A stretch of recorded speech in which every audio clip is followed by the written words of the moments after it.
और नवल कुंवर ਦੇ ਨਾਲ ਉਹਦਾ ਵਿਆਹ ਹੋ ਗਿਆ ਰੰਭਾ ਦਾ। ਰਾਵਣ ਦਾ ਰੰਭਾ ਨੂੰ ਦੇਖ ਕੇ ਮਨ ਜਿਹੜਾ ਹੈ ਉਹ ਬੜਾ ਜ਼ਿਆਦਾ ਇੱਕ ਗਲਤ ਸੋਚ ਵੱਲ ਚਲਾ ਗਿਆ। ਰਾਵਣ ਨੇ ਉਹਦੇ ਨਾਲ ਦੁਸ਼ਕਰਮ ਕੀਤਾ ਤੇ ਫਿਰ ਨਵਲ ਕੁੰਵਰ ਨੂੰ ਗੁੱਸਾ ਆਇਆ ਤੇ ਨਵਲ ਕੁੰਵਰ ਨੇ ਉਹ ਰੰਭਾ ਨੇ ਰਾਵਣ ਨੂੰ ਸ਼ਰਾਪ ਦਿੱਤਾ ਕਿ ਜੇ ਤੂੰ ਅੱਜ ਤੋਂ ਬਾਅਦ ਕਿਸੇ ਵੀ ਇਸਤਰੀ ਜਾਤੀ ਨਾਲ ਮਨਮਰਜ਼ੀ ਕਰੂਗਾ, ਜ਼ੋਰ ਜ਼ਬਰਦਸਤੀ ਕਰੂਗਾ ਤਾਂ ਤੇਰੇ ਸਿਰ ਦੇ ਫਟ ਕੇ 100 ਟੁਕੜੇ ਹੋ ਜਾਣੇ। ਤਾਂ ਉਹ ਰਾਵਣ ਨੇ ਮਾਤਾ ਸੀਤਾ ਨੂੰ ਲਿਆ ਕੇ ਅਸ਼ੋਕ ਵਾਟਿਕਾ ਦੇ ਵਿੱਚ ਰੱਖਿਆ। ਹਾਂਜੀ ਹਾਂਜੀ।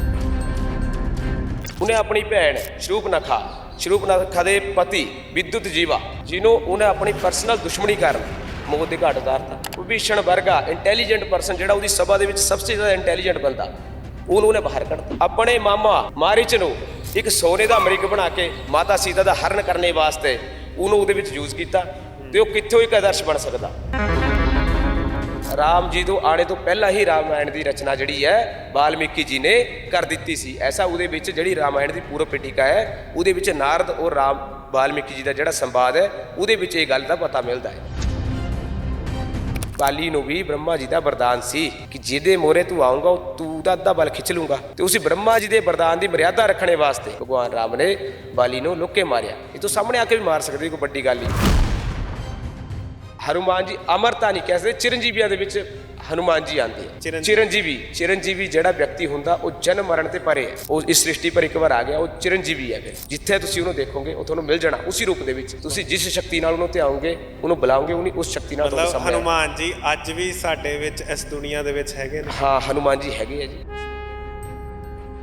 ਮਤਲਬ ਜਿੱਦਾਂ ਦਾ ਹੁਣ ਫੇਸ ਲਾ ਕੇ ਦਿਖਾ ਦਿੱਤਾ ਜਾਂਦਾ ਇਹ ਉਹ ਇਦਾਂ ਦੀ ਚੀਜ਼ ਨਹੀਂ ਹੈ। ਹਨੂਮਾਨ ਜੀ ਦਾ ਬੜਾ ਹੀ ਸੁੰਦਰ ਸਰੂਪ ਦਾ ਵਰਣਨ ਸੁੰਦਰਕਾਂਡ ਦੇ ਵਿੱਚ ਵੀ ਮਿਲਦਾ ਹੈ। ਅੱਛਾ। ਸੁੰਦਰਕਾਂਡ ਦਾ ਅਰਥ ਹੀ ਐਸਾ ਹੀ ਜਿਸਕਾ ਸੁੰਦਰ ਮੁਖ ਹੋ।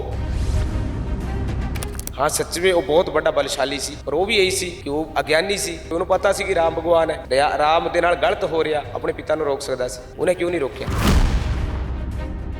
ਕਿ ਰਾਵਣ ਸ਼ਰਾਬ ਪੀ ਰਿਹਾ, ਰਾਵਣ ਉਹ ਕਰ ਰਿਹਾ, ਰਾਵਣ ਬੜੇ ਵੱਡੇ ਸਿੱਧੂ ਮੂਸੇਵਾਲੇ ਦੇ ਗਾਣੇ ਲਾ ਕੇ ਨੱਚ ਰਿਹਾ।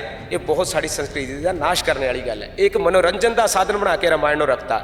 ਰਾਮਾਇਣ ਸਾਨੂੰ ਕਿਆ ਦਿੰਦੀ ਇਹ ਨਹੀਂ ਕੋਈ ਦੇਖ ਰਿਹਾ ਅੱਜ। ਹਿਟਲਰ ਵੀ ਕਹਿ ਲਈਏ, ਹਿਟਲਰ ਵੀ ਵਿਦਵਾਨ ਸੀ। ਹੁਣ ਤਾਨਾਸ਼ਾਹ ਆਪਣਾ ਕਿੰਗ ਜੋਂਗ ਹੈ, ਉਹ ਵਿਦਵਾਨ ਹੈ ਪਰ ਹੈ ਤਾਂ ਤਾਨਾਸ਼ਾਹੀ ਹੈ ਨਾ। ਰਾਵਣ ਵੀ ਉਹੀ ਤਾਨਾਸ਼ਾਹ ਸੀ। ਤਾਂ ਹਰ ਕਿਸੇ ਦੇ ਮਨ ਦੇ ਵਿੱਚ ਇੱਕ ਗੱਲ ਜ਼ਰੂਰ ਆਈ ਜਦੋਂ ਅਸੀਂ ਰਾਵਣ ਨੂੰ ਸੜਦਾ ਦੇਖਦੇ ਹਾਂ ਤਾਂ ਕਈ ਲੋਕ ਇਹ ਕਹਿਣ ਲੱਗ ਜਾਂਦੇ ਆ ਵੀ ਰਾਵਣ ਜਿਹੜੇ ਨੇ ਉਹ 4 ਵੇਦਾਂ ਦੇ ਗਿਆਤਾ ਸਨ, ਇੱਕ ਵੱਡੇ ਗਿਆਨੀ ਸਨ ਅਤੇ ਸ਼ਿਵ ਜੀ ਦੇ ਸਭ ਤੋਂ ਵੱਡੇ ਭਗਤ ਵੀ ਸਨ। ਪਰ ਸਵਾਲ ਇਹ ਉੱਠਦਾ ਹੈ ਕਿ ਉਹਨਾਂ ਨੂੰ ਜਿਸ ਹਿਸਾਬ ਨਾਲ ਪੋਜ਼ਿਟਿਵ ਦਿਖਾਇਆ ਜਾਂਦਾ ਕਿ ਰਾਵਣ ਉਸ ਤਰੀਕੇ ਨਾਲ ਪੋਜ਼ਿਟਿਵ ਵੀ ਸਨ।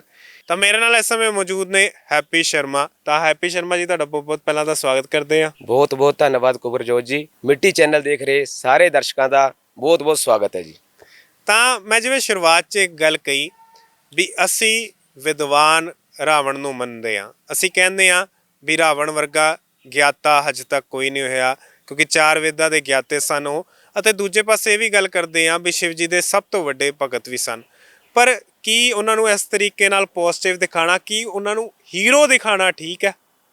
ਕੁਬਰਜੋਤ ਜੀ ਸਭ ਤੋਂ ਪਹਿਲਾਂ ਤਾਂ ਮੈਂ ਸ਼੍ਰੀ ਸ਼ਿਵ ਤਾਂਡਵ ਸਤੋਤਰ ਦੀਆਂ 4 ਲਾਈਨਾਂ ਜਿਹੜੇ ਰਾਵਣ ਜੀ ਨੇ ਹੀ ਲਿਖੀਆਂ ਹੋਈਆਂ ਤੁਹਾਡੇ ਸਾਹਮਣੇ ਪੇਸ਼ ਕਰੂੰਗਾ, ਜਿਹੜੀ ਕਿ ਪੰਜ ਚਾਮਰ ਛੰਦ ਦੇ ਵਿੱਚ ਹੈ, ਜਿਹਦਾ ਲੱਛਣ ਜਰੋ ਜਰੋ ਤਤੋ ਜਗੋ ਬਦੰਤੀ ਪੰਚ ਚਾਮਰਮ ਜਟਾਟਵੀ ਗਲಜ್ಜಲ ਪ੍ਰਵਾਹ ਪਾਵਿਤ स्थले गले वलंब्य लंबितांबुजंग तुंग मालिकां ढम ढम ढम ढमन्निनाद ढमरवयं चकार चंद तांडवं तनोतु नः शिवा शिवम।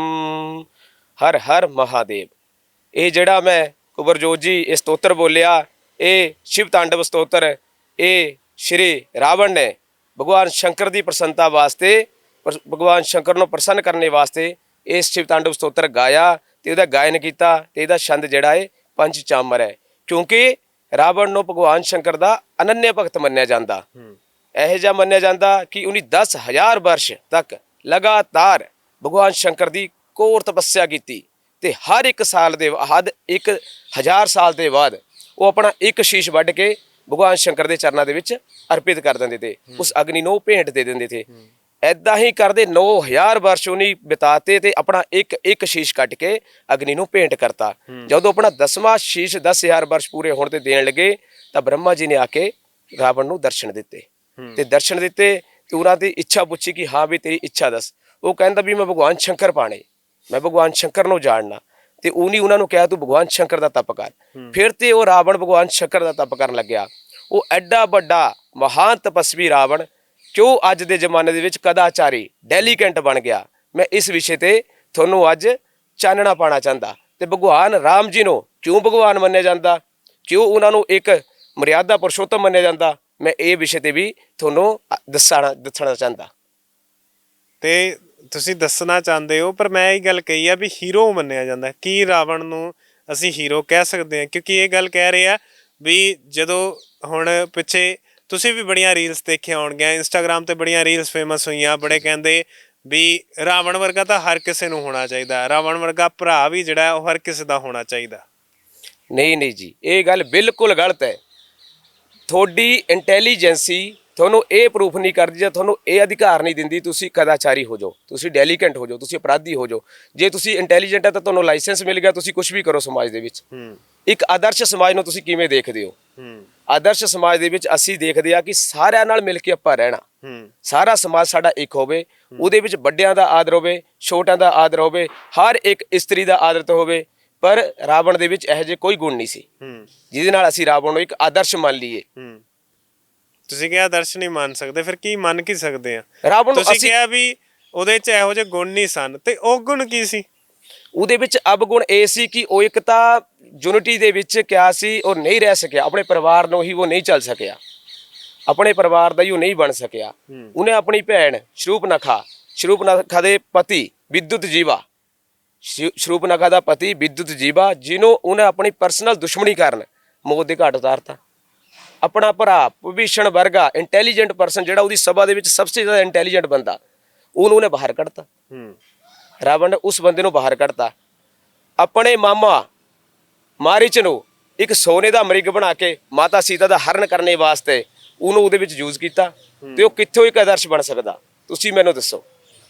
ਇਹ ਆਦਰਸ਼ ਵਿਅਕਤੀ ਦੇ ਗੁਣ ਹੈ। ਤੁਸੀਂ ਇੱਕ ਗੱਲ ਕਹੀ ਵੀ ਸ਼ਰੂਪਨਖਾ ਦੇ ਘਰ ਵਾਲੇ ਨੂੰ ਰਾਵਣ ਨੇ ਵੱਧ ਕੀਤਾ ਸੀ, ਰਾਵਣ ਨੇ ਮਾਰਿਆ ਸੀਗਾ। ਇਹ ਗੱਲ ਤਾਂ ਲਕੋਈ ਬੜੀ ਜਾਂਦੀ ਹੈ, ਤਾਂ ਲੋਕੀ ਦਿਖਾਉਂਦੇ ਨਹੀਂ, ਕਿਉਂਕਿ ਕਹਿੰਦੇ ਆਦਰਸ਼ ਭਰਾ ਦਿਖਾ ਦਿੰਦੇ ਆ ਵੀ ਉਹੋ ਜਿਹਾ ਭਰਾ ਤਾਂ ਸਾਰਿਆਂ ਕੋਲ ਹੋ ਜਾਣਾ ਚਾਹੀਦਾ ਸ਼ਰੂਪਨਖਾ ਦਾ ਬਦਲਾ ਲੈ ਲਿਆ।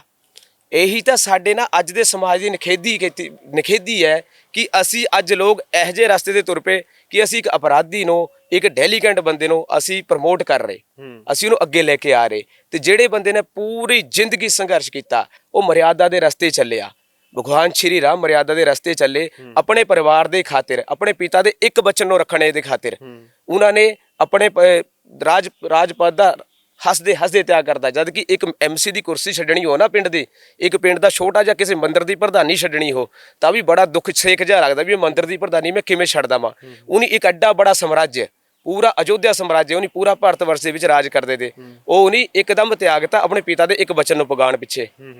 ਜੰਗਲਾਂ ਦੇ ਵਿੱਚ ਇੱਕ ਤਪਸਵੀ ਦੀ ਤਰ੍ਹਾਂ, ਇੱਕ ਭਟਕਦੇ ਵਿਅਕਤੀ ਦੀ ਤਰ੍ਹਾਂ ਉਹਨੇ 14 ਸਾਲ ਆਪਣਾ ਕੱਟੇ, ਬਤੀਤ ਕੀਤੇ। ਤੇ ਰਾਵਣ ਉਧਰ ਦੂਸਰੀ ਤਰ੍ਹਾਂ ਰਾਵਣ ਆਪਣੇ ਭਾਈ ਦਾ ਹੀ ਸਾਰਾ ਘਰ ਉਜਾੜ ਕੇ, ਪੁਸ਼ਪਕ ਵਿਮਾਨ ਕੁਬੇਰ ਦਾ ਸੀ, ਕੋਈ ਪੁਸ਼ਪਕ ਵਿਮਾਨ ਉਹ ਖੋ ਕੇ ਉਹਦੇ ਆਪਣਾ ਉਹ ਰਾਜ ਕਰਨ ਲੱਗ ਗਿਆ। ਲੰਕਾ ਕੁਬੇਰ ਨੂੰ ਮਿਲੀ, ਉਹਦੇ ਤੇ ਆਪਣਾ ਰਾਜ ਕਰਨ ਲੱਗ ਗਿਆ ਉਹ। ਫਿਰ ਤੁਸੀਂ ਦੱਸੋ ਇਹਨਾਂ ਦੋਨਾਂ ਦੇ ਵਿੱਚ ਹੀਰੋ ਕੌਣ ਹੈ ਤੇ ਅਪਰਾਧੀ ਕੌਣ ਹੈ? ਲੰਕਾ ਸਾਰੀ ਕੁਬੇਰ ਦੀ ਸੀ। ਲੰਕਾ ਕੁਬੇਰ ਦੀ ਸੀ। ਕੁਬੇਰ ਨੂੰ ਭਗਵਾਨ ਸ਼ੰਕਰ ਨੇ ਲੰਕਾ ਦਿੱਤੀ ਸੀ। ਸ਼ੰਕਰ ਭਗਵਾਨ ਨੇ ਕੁਬੇਰ ਨੂੰ ਵੀ ਲੰਕਾ ਨਹੀਂ ਦਿੱਤੀ। ਦਰਅਸਲ ਜਿਹੜੀ ਰਾਵਣ ਦੀ ਜਿਹਦੀ ਵੰਸ਼ਾਵਲੀ ਦੀ ਗੱਲ ਕਰੀਏ ਤਾਂ ਰਾਵਣ ਪੁਲਸਤ ਵੰਸ਼ ਦਾ ਸੀ। ਪੁਲਸਤ ਵੰਸ਼ ਦਾ ਸੀ। ਰਾਵਣ ਦੇ ਜਿਹੜੇ ਦਾਦਾ ਜੀ ਥੇ ਪੁਲਸਤ ਰਿਸ਼ੀ ਜੀ ਥੇ। ਇਹਨਾਂ ਦੀ ਦਾਦੀ ਦਾ ਨਾਮ ਹਵਿਰਭੁਵਾ ਥੀ। ਇਹਨਾਂ ਦੀ ਦਾਦੀ ਹਵਿਰਭੁਵਾ, ਦਾਦਾ ਪੁਲਸਤ, ਔਰ ਇਹਨਾਂ ਦੇ ਪਿਤਾ ਵਿਸ਼ਰਵਾ ਰਿਸ਼ੀ। ਵਿਸ਼ਰਵਾ ਰਿਸ਼ੀ ਜਿਹੜੇ ਵਿਸ਼ਰਵਾ ਰਿਸ਼ੀ ਥੇ ਉਹ ਭਗਵਾਨ ਸ਼ੰਕਰ ਦਾ ਪ੍ਰੋਹਿਤ ਕਰਮ ਕਰਨ ਗਏ ਤਾਂ ਭਗਵਾਨ ਸ਼ੰਕਰ ਨੇ ਉਹਨਾਂ ਨੂੰ ਸੰਕਲਪ ਦੇ ਵਿੱਚ ਲੈ ਕੇ ਲੰਕਾ ਨਗਰੀ ਦਾਨ ਕਰ ਦਿੱਤੀ, ਇੱਕ ਦਕਸ਼ਣਾ ਦੇ ਰੂਪ ਦੇ ਵਿੱਚ ਦਾਨ ਕੀਤੀ। ਤਾਂ ਜਿਹੜੇ ਵਿਸ਼ਰਵਾ ਰਿਸ਼ੀ ਥੇ ਇਹਨਾਂ ਦੀਆਂ ਦੋ ਪਤਨੀਆਂ ਥੀਆਂ, ਇੱਕ ਏਲਾਬੀਡਾ और दूसरी कैकसी। इलाबिडा जेड़ी पत्नी थी वो एक देवत्व कोटि दी पत्नी थी, क्योंकि वो जक्षां दे कुल दी थी। उन्हां दा जेड़ा कुल सी वो जक्ष सी, जक्षां दे कुल दी सी वो। और ਜਿਹੜੀ ਕੈਕਸੀ ਸੀ ਉਹ ਮਾਇਆਸੁਰ ਦੀ ਪੁੱਤਰੀ ਸੀ, ਉਹ ਇੱਕ ਰਾਖਸ਼ ਕੁਲ ਦੀ ਸੀ। ਕੈਕਸੀ ਤੋਂ ਰਾਵਣ ਪੈਦਾ ਹੋਇਆ, ਇਲਾ ਬੇੜਾ ਤੇ ਕੁਬੇਰ ਪੈਦਾ ਹੋਇਆ, ਔਰ ਵਿਭੀਸ਼ਣ ਪੈਦਾ ਹੋਇਆ। ਓਕੇ। ਤੇ ਜਿਹੜਾ ਵੰਸ਼ ਹੈ ਕੁਬੇਰ ਦਾ, ਉਹ ਕੁਬੇਰ ਦਾ ਜਿਹੜਾ ਵੰਸ਼ ਉਹ ਗੰਧਰਵ ਹੋਏ, ਗੰਧਰਵ ਕੰਨਿਆ ਸੀ ਤਾਂ ਗੰਧਰਵ ਹੋਏ, ਕਿਉਂਕਿ ਇਹਦੇ ਪਿਤਾ ਤਾਂ ਪਹਿਲੇ ਹੀ ਬ੍ਰਾਹਮਣ ਤੇ ਪੁਲਸਤੇ ਥੇ। ਔਰ ਮਾਇਆਸੁਰ ਤੋਂ ਦੀ ਪੁੱਤਰੀ ਜਿਹੜੀ ਆਪਣੀ ਕੈਕਸੀ ਸੀ, ਇੱਕ ਰਾਖਸ਼ੀ ਸੀ ਤੇ ਰਾਵਣ ਪੈਦਾ ਹੋਇਆ। ਫਿਰ ਇੱਕ ਬ੍ਰਾਹਮਣ ਨੂੰ ਦਾਨ ਲੈਣ ਦਾ ਅਧਿਕਾਰ ਹੈ, ਤਾਂ ਵਿਸ਼ਰਵਾ ਰਿਸ਼ੀ ਨੇ ਜਿਹੜਾ ਉਹ ਦਾਨ ਥਾ ਕੁਬੇਰ ਨੂੰ ਦੇਤਾ, ਕੁਬੇਰ ਜੀ ਨੂੰ ਦੇਤਾ। ਰਾਵਣ ਬਲਸ਼ਾਲੀ ਥਾ, ਰਾਵਣ ਨੇ ਉੱਤੇ ਉਹ ਰਾਜ ਖੋ ਕੇ ਆਪਣਾ ਉੱਥੇ ਰਾਜ ਸਥਾਪਿਤ ਕਰ ਲਿਆ, ਲੰਕਾ ਖੋ ਕੇ ਲੰਕਾ ਉੱਤੇ ਖੋਲੀ ਔਰ ਉੱਥੇ ਆਪਣਾ ਰਾਜ ਸਥਾਪਿਤ ਕਰ ਲਿਆ। ਤੇ ਕਈ ਲੋਕ ਇਹ ਵੀ ਕਹਿੰਦੇ ਆ ਵੀ ਮਾਤਾ ਸੀਤਾ ਦਾ ਉਹਨਾਂ ਨੇ ਅਪਹਰਨ ਤਾਂ ਕੀਤਾ, ਪਰ ਮਾਤਾ ਸੀਤਾ ਨੂੰ ਹੱਥ ਨਹੀਂ ਲਾਇਆ, ਮਾਤਾ ਸੀਤਾ ਦੀ ਕੋਈ ਵੀ ਡਿਸਰਿਸਪੈਕਟ ਨਹੀਂ ਕੀਤੀ, ਟੱਚ ਤੱਕ ਨਹੀਂ ਕੀਤਾ, ਇਹੋ ਜਿਹੀਆਂ ਗੱਲਾਂ ਲੋਕ ਕਹਿੰਦੇ ਆ। ਕੁਬਰਜੋਤ ਜੀ, ਇਹਦੇ ਪਿੱਛੇ ਵੀ ਬਹੁਤ ਵੱਡਾ ਕਾਰਨ ਹੈ, ਇੱਕ ਇਤਿਹਾਸਿਕ ਕਾਰਨ ਹੈ ਜਿਹੜਾ ਵਾਲਮੀਕੀ ਰਾਮਾਇਣ ਜੀ ਦੇ ਵਿੱਚ ਤੁਹਾਨੂੰ ਮਿਲਣਾ, ਜੇ ਤੁਸੀਂ ਉਹਨੂੰ ਪੜ੍ਹਿਆ ਹੋ ਚੰਗੀ ਤਰ੍ਹਾਂ ਨਾਲ। ਤਾਂ ਜੇ ਐਵੇਂ ਆਪਾਂ YouTube ਤੇ ਗਿਆਨ ਇਕੱਠਾ ਕੀਤਾ ਫਿਰ ਉਹ ਚੀਜ਼ ਸਾਨੂੰ ਨਹੀਂ ਮਿਲ ਸਕਦੀ। ਜਿਹੜੀ ਮਾਤਾ ਸੀਤਾ ਸੀ ਉਹਨੂੰ ਟੱਚ ਨਾ ਕਰਨੇ ਦਾ ਕਾਰਨ ਰਾਵਣ ਤਾਂ ਬਹੁਤ ਵੱਡਾ ਇੱਕ ਡੈਲੀਕੇਟ ਸੀ। ਉਹ ਕਿਉਂ ਨਹੀਂ ਮਾਤਾ ਸੀਤਾ ਨੂੰ ਟੱਚ ਕਰਦਾ? ਜਦ ਉੱਥੇ ਤੇ ਉਹ ਅਪਹਰਨ ਕਰ ਸਕਦਾ, ਉੱਥੇ ਤੋਂ ਉਹਨੂੰ ਚੱਕ ਕੇ ਲੈ ਕੇ ਆ ਸਕਦਾ, ਫਿਰ ਉਹਨੂੰ ਕਿਉਂ ਨਹੀਂ ਉਹ ਕਰ ਸਕਦਾ ਸੀ? ਹੱਥ ਕਿਉਂ ਨਹੀਂ ਲਾਇਆ ਉਹਨੇ? ਹੱਥ ਤੇ ਫੜ ਕੇ ਹੀ ਤਾਂ ਲੈ ਕੇ ਆਇਆ, ਉੱਥੋਂ ਚੱਕ ਕੇ ਤਾਂ ਲੈ ਕੇ ਆਇਆ, ਪੁਸ਼ਪਕ ਵਿਮਾਨ ਦੇ ਵਿੱਚ ਵੀ ਕਿਸੇ ਤਰ੍ਹਾਂ ਰੱਖਿਆ। ਉਹਦਾ ਹੱਥ ਨਾ ਲਾਣੇ ਦਾ ਕਾਰਨ, ਸਭ ਤੋਂ ਵੱਡਾ ਕਾਰਨ ਕਿਆ ਸੀ? ਇੱਕ ਤਾਂ ਮਾਤਾ ਸੀਤਾ ਜੋ ਸੀ ਉਹ ਸਾਖਸ਼ਾਤ ਦੁਰਗਾ ਦਾ ਅਵਤਾਰ ਸੀ, ਰਾਵਣ ਉਹਨਾਂ ਤੋਂ ਡਰਦਾ ਸੀ। ਦੂਸਰਾ ਕਾਰਨ ਕੀ ਸੀ ਕਿ ਜਿਹੜਾ ਕੁਬੇਰ ਦਾ ਪੁੱਤਰ ਸੀ ਨਾ, ਨਬੁਲ ਕੁਬਰ ਦੀ ਪਤਨੀ ਹੋਈ ਰੰਭਾ। ਰੰਭਾ ਜਿਹੜੀ ਸੀ ਉਹ ਇੰਦਰ ਲੋਕ ਦੇ ਵਿੱਚ ਇੱਕ ਅਪਸਰਾ ਸੀ, ਪਰ ਨਬੁਲ ਕੁਬਰ ਦੇ ਨਾਲ ਉਹਦਾ ਵਿਆਹ ਹੋ ਗਿਆ ਰੰਭਾ ਦਾ। ਰਾਵਣ ਦਾ ਰੰਭਾ ਨੂੰ ਦੇਖ ਕੇ ਮਨ ਜਿਹੜਾ ਹੈ ਉਹ ਬੜਾ ਜ਼ਿਆਦਾ ਇੱਕ ਗਲਤ ਸੋਚ ਵੱਲ ਚਲਾ ਗਿਆ, ਇੱਕ ਅਪਰਾਧਿਕ ਸੋਚ ਵੱਲ ਚਲਾ ਗਿਆ। ਰਾਵਣ ਨੇ ਉਹਦੇ ਨਾਲ ਦੁਸ਼ਕਰਮ ਕੀਤਾ ਤੇ ਬੜਾ ਜ਼ਿਆਦਾ ਉਹ ਪ੍ਰਤਾੜਿਤ ਕੀਤੀ, ਰਾਵਣ ਨੇ ਪ੍ਰਤਾੜਿਤ ਕੀਤੀ। ਤੇ ਰੰਭਾ ਰੋਂਦੀ ਹੋਈ, ਕਿਆ ਕਰੇ, ਇੱਕ ਇਸਤਰੀ ਸੀ, ਰੋਂਦੀ ਹੋਈ। ਤੇ ਫਿਰ ਨਬੁਲ ਕੁਬਰ ਨੂੰ ਗੁੱਸਾ ਆਇਆ ਤੇ ਨਬੁਲ ਕੁਬਰ ਨੇ ਔਰ ਰੰਭਾ ਨੇ ਰਾਵਣ ਨੂੰ ਸ਼ਰਾਪ ਦਿੱਤਾ ਕਿ ਜੇ ਤੂੰ ਅੱਜ ਤੋਂ ਬਾਅਦ ਕਿਸੇ ਵੀ ਇਸਤਰੀ ਜਾਤੀ ਨਾਲ, ਇਸਤਰੀ ਦੀ ਗੱਲ ਨਹੀਂ, ਇਸਤਰੀ ਜਾਤੀ ਦੇ ਵਿੱਚ ਹਰ ਇੱਕ ਪ੍ਰਾਣੀ ਜਿਹੜਾ ਇਸਤਰੀ ਫੀਮੇਲ ਹੈ, ਤੂੰ ਮਨ ਮਰਜ਼ੀ ਕਰੂੰਗਾ, ਆਪਣੀ ਮਰਜ਼ੀ ਨਾਲ ਉਹਦੇ ਨਾਲ ਜ਼ੋਰ ਜ਼ਬਰਦਸਤੀ ਕਰੂੰਗਾ ਤਾਂ ਤੇਰੇ ਸਿਰ ਦੇ ਫਟ ਕੇ 100 ਟੁਕੜੇ ਹੋ ਜਾਣੇ। ਇਸ ਚੀਜ਼ ਤੋਂ ਡਰਦੇ ਨੇ ਰਾਵਣ ਨੇ, ਉਸ ਸ਼ਰਾਪ ਤੋਂ ਡਰਦੇ ਨੇ ਰਾਵਣ ਨੇ। ਤੇ ਉਹਨੇ ਇਹ ਵੀ ਗੱਲ ਕਹੀ ਸੀ, ਤੂੰ ਲੰਕਾ ਦੇ ਵਿੱਚ ਆਪਣੇ ਮਹਿਲਾਂ ਦੇ ਵਿੱਚ ਕਿਸੇ ਵੀ ਇਸਤਰੀ ਨੂੰ ਆਪਣੀ ਉਹਦੀ ਮਰਜ਼ੀ ਤੇ ਬਿਨਾਂ ਰੱਖੂੰਗਾ ਤਾਂ ਤੇਰੇ ਸਿਰ ਦੇ 100 ਟੁਕੜੇ ਹੋ ਜਾਣੇ। ਤਾਂ ਉਹ ਰਾਵਣ ਨੇ ਉਸ ਮਾਤਾ ਸੀਤਾ ਨੂੰ ਲਿਆ ਕੇ ਅਸ਼ੋਕ ਵਾਟਿਕਾ ਦੇ ਵਿੱਚ ਰੱਖਿਆ। ਹਾਂਜੀ। ਮਤਲਬ ਲੋਕੀ ਉਹ ਵੀ ਗੱਲ ਬਣਾਤੀ ਵੀ ਦੇਖੋ ਆਪਣੇ ਮਹਿਲ 'ਚ ਨਹੀਂ ਰੱਖਿਆ, ਬਾਹਰ ਰੱਖਿਆ, ਅਸ਼ੋਕ ਵਾਟਿਕਾ 'ਚ ਰੱਖਿਆ, ਵੀ ਪੋਜ਼ਿਟਿਵ ਦਿਖਾਉਣ ਵਾਸਤੇ ਬੜੇ ਵੱਡੇ ਕਾਰਨ ਲੋਕਾਂ ਨੇ ਲੱਭ ਲਏ। ਇਹ ਅਨਪੜ੍ਹਤਾ ਹੈ ਨਾ ਜੀ, ਇਹ ਅਨਪੜ੍ਹਤਾ। ਇਹਨੀ ਰਾਮਾਇਣ ਪੜ੍ਹੀ ਵੀ ਨਹੀਂ ਹੈ, ਇਹਨੀ ਵਾਲਮੀਕੀ ਜੀ ਦੀ ਰਾਮਾਇਣ ਪੜ੍ਹੀ ਹੀ ਨਹੀਂ ਹੈ, ਤਾਂ ਉਹ ਇਹੋ ਜਿਹੀ ਗੱਲ ਕਰ ਰਹੇ। ਐਸਾ ਕੋਈ ਵਿਅਕਤੀ ਫਿਰ ਉਹ ਉੱਥੋਂ ਅਪਹਰਨ ਹੀ ਕਿਉਂ ਕਰਦਾ ਮਾਤਾ ਸੀਤਾ ਦਾ? ਅਪਹਰਨ ਹੀ ਕਿਉਂ ਕਰਦਾ? ਜੇ ਉਹਨੂੰ ਆਪਣੀ ਭੈਣ ਦਾ ਇੰਨਾ ਹੀ ਦੁੱਖ ਹੁੰਦਾ ਕਿ ਮੇਰੀ ਭੈਣ ਦਾ ਉੱਥੇ ਅਪਮਾਨ ਹੋਇਆ, ਉਹਦਾ ਨੱਕ ਵੱਢਤਾ, ਤਾਂ ਉਹ ਆਪਣੀ ਭੈਣ ਨੂੰ ਉੱਥੇ ਭੇਜਦਾ ਕੀ ਕਰਨ? ਰਾਵਣ ਦੀ ਭੈਣ ਸ਼ਰੂਪਨਖਾ 6 ਮਹੀਨੇ ਦੀ ਗਰਭਵਤੀ ਸੀ ਜਿਸ ਟਾਈਮ ਰਾਵਣ ਨੇ ਉਹਦੇ ਪਤੀ ਵਿਦੁਤ ਜੀਵਾ ਉਹਦਾ ਮਰਡਰ ਕੀਤਾ, ਉਹਦਾ ਕਤਲ ਕਰਤਾ ਰਾਵਣ ਨੇ, ਆਪਣੀ ਨਿੱਜੀ ਦੁਸ਼ਮਣੀ ਕਰਕੇ, ਇੱਕ ਰਾਜ ਕਰਕੇ ਕਿ ਉਹਦੇ ਅਧੀਨ ਨਹੀਂ ਹੋਇਆ, ਉਹਨੇ ਉਹਦਾ ਮਰਡਰ ਕਰਤਾ, ਉਹਦੀ ਹੱਤਿਆ ਕਰਵਾਤੀ। ਫਿਰ ਆਪਣੇ ਸਕੇ ਜੀਜੇ ਦਾ ਕਤਲ, ਆਪਣੇ ਸਕੇ ਜੀਜੇ ਦਾ। ਤੇ ਉਹ ਗਰਭਵਤੀ ਸੀ, ਉਹ ਤੋਂ ਜੰਬੂ ਮਾਲੀ ਨਾਮ ਦਾ ਇੱਕ ਰਾਖਸ਼ ਪੈਦਾ ਹੋਇਆ ਸ਼ਰੂਪਨਖਾ ਤੇ। ਜਦ ਇੱਕ ਇਸਤਰੀ, ਤੁਸੀਂ ਦੇਖੋ ਸਾਡੇ ਵੇਦਾਂ ਦੇ ਵਿੱਚ ਹਮੇਸ਼ਾ ਇੱਕ ਗੱਲ ਕਹੀ ਜਾਂਦੀ कि जब स्त्री अपने कुमारी अवस्था में होती है, बचपन में होती है, तो अपने पिता के अधीन हो जाती है। जब वो अपने युवा अवस्था में हो जाती है तो पति के अधीन हो जाती है, और जब वो वृद्धावस्था में हो जाती है तो अपनी संतान के अधीन हो जाती है। तो वो संतान के अधीन हुई पत्नी भगवान राम के पास क्या करने गई? जिसको इतना बड़ा बेटा है, जम्बू माली नाम का इतना बड़ा राक्षस है, उसका इतना वर्चस्व है, तो रावण उस स्त्री ਨੂੰ ਉੱਥੇ ਕਿਉਂ ਭੇਜ ਰਿਹਾ? ਤਾਂ ਭੇਜ ਵੀ ਇਹੋ ਜਿਹੇ ਬੰਦੇ ਕੋਲ ਰਿਹਾ, ਰਾਮ ਜੀ ਕੋਲ ਭੇਜ ਰਿਹਾ ਜਿਹੜਾ ਮਰਿਆਦਾ ਪੁਰਸ਼ੋਤਮ ਹੈ। 11-12 ਸਾਲ ਜਿਨ੍ਹਾਂ ਨੂੰ ਜੰਗਲ ਦੇ ਵਿੱਚ ਭਟਕਦੇ ਹੋਏ ਹੋ ਗਏ, ਕੰਦ ਮੂਲ ਖਾ ਕੇ ਉਹ ਗੁਜ਼ਾਰਾ ਕਰ ਰਹੇ, ਤੇ ਉਹਨੇ ਅੱਜ ਤੱਕ ਕਦੇ, ਉਹ ਇੱਕ ਭਗਵਾਨ ਸੀ, ਰਾਮ ਭਗਵਾਨ ਸੀ, ਰਾਮ ਵਿਸ਼ਨੂੰ ਦੇ ਅਵਤਾਰ ਸੀ, ਫਿਰ ਵੀ ਉਹ ਧਰਤੀ ਦੇ ਵਿੱਚ ਇੱਕ ਸਮਾਨਯ ਮਾਨਵ ਦੀ ਤਰ੍ਹਾਂ ਘੁੰਮੇ। ਉਸ ਬੰਦੇ ਕੋਲ ਭੇਜ ਰਹੀ ਜਿਹੜਾ ਜੰਗਲ ਦੇ ਵਿੱਚ ਭਟਕ ਰਿਹਾ। ਆਪਣਾ ਪਤਨੀ ਪ੍ਰੇਮ ਉਹਨਾਂ ਦੇ ਵਿੱਚ ਸਰਵੋਤਮ ਹੈ, ਸਰਵੋਪਰੀ ਹੈ। ਉਹ ਪਤਨੀ ਨੂੰ ਆਪਣੀ ਨੂੰ सबसे ज्यादा श्रेष्ठ दर्जा दे रहे सी उस बंदे कोल भेजता राम जी कोल आके उन्हें अपना विनय प्रगट किया अपना विनोद दिखाया अपना प्रेम दिखाया तो राम जी ने कहा भी मैं तो भी पत्नी प्रेमी है भी मैं अपनी पत्नी का आदर्श है तो तू जाके उन्होंने पूछ लिया मेरा भरा है तो जिदे कोलों फिर गई वो बंदा 12 साल अपने भरा की राखी करता सुत्ता बानी है ਉਹਦੀ पत्नी यह जी है उर्मिला लक्ष्मण की पत्नी उर्मिला यह जी जिन्हें 12 साल तक अख नहीं झपकी जब तुम यह जे पति को यह जे व्यक्ति को जाओगे तो थोड़ा हार तो उन्हें पाने है नहीं थोड़ा हार तो पाऊंगा नहीं वो फिर उन्हें उदों उस शर्म दिखाने क्यों साढ़े नक दे विच साड़ी शर्म मन्नी जाती भी तू शर्म ला के आ गई उन्हें ये गल कह के उन्होंने नक कटता उन्होंने नक कटता ये रावण विद्वान होया कि राम विद्वान होया जे रावण विद्वान होता तो अपनी भैन उत्थे क्यों भेजदा रावण ਨੂੰ ਆਪਣੀ ਭੈਣ ਦਾ ਦੁੱਖ ਸੀ ਤਾਂ ਉੱਥੇ ਉਹਨੂੰ ਕਿਉਂ ਭੇਜਦਾ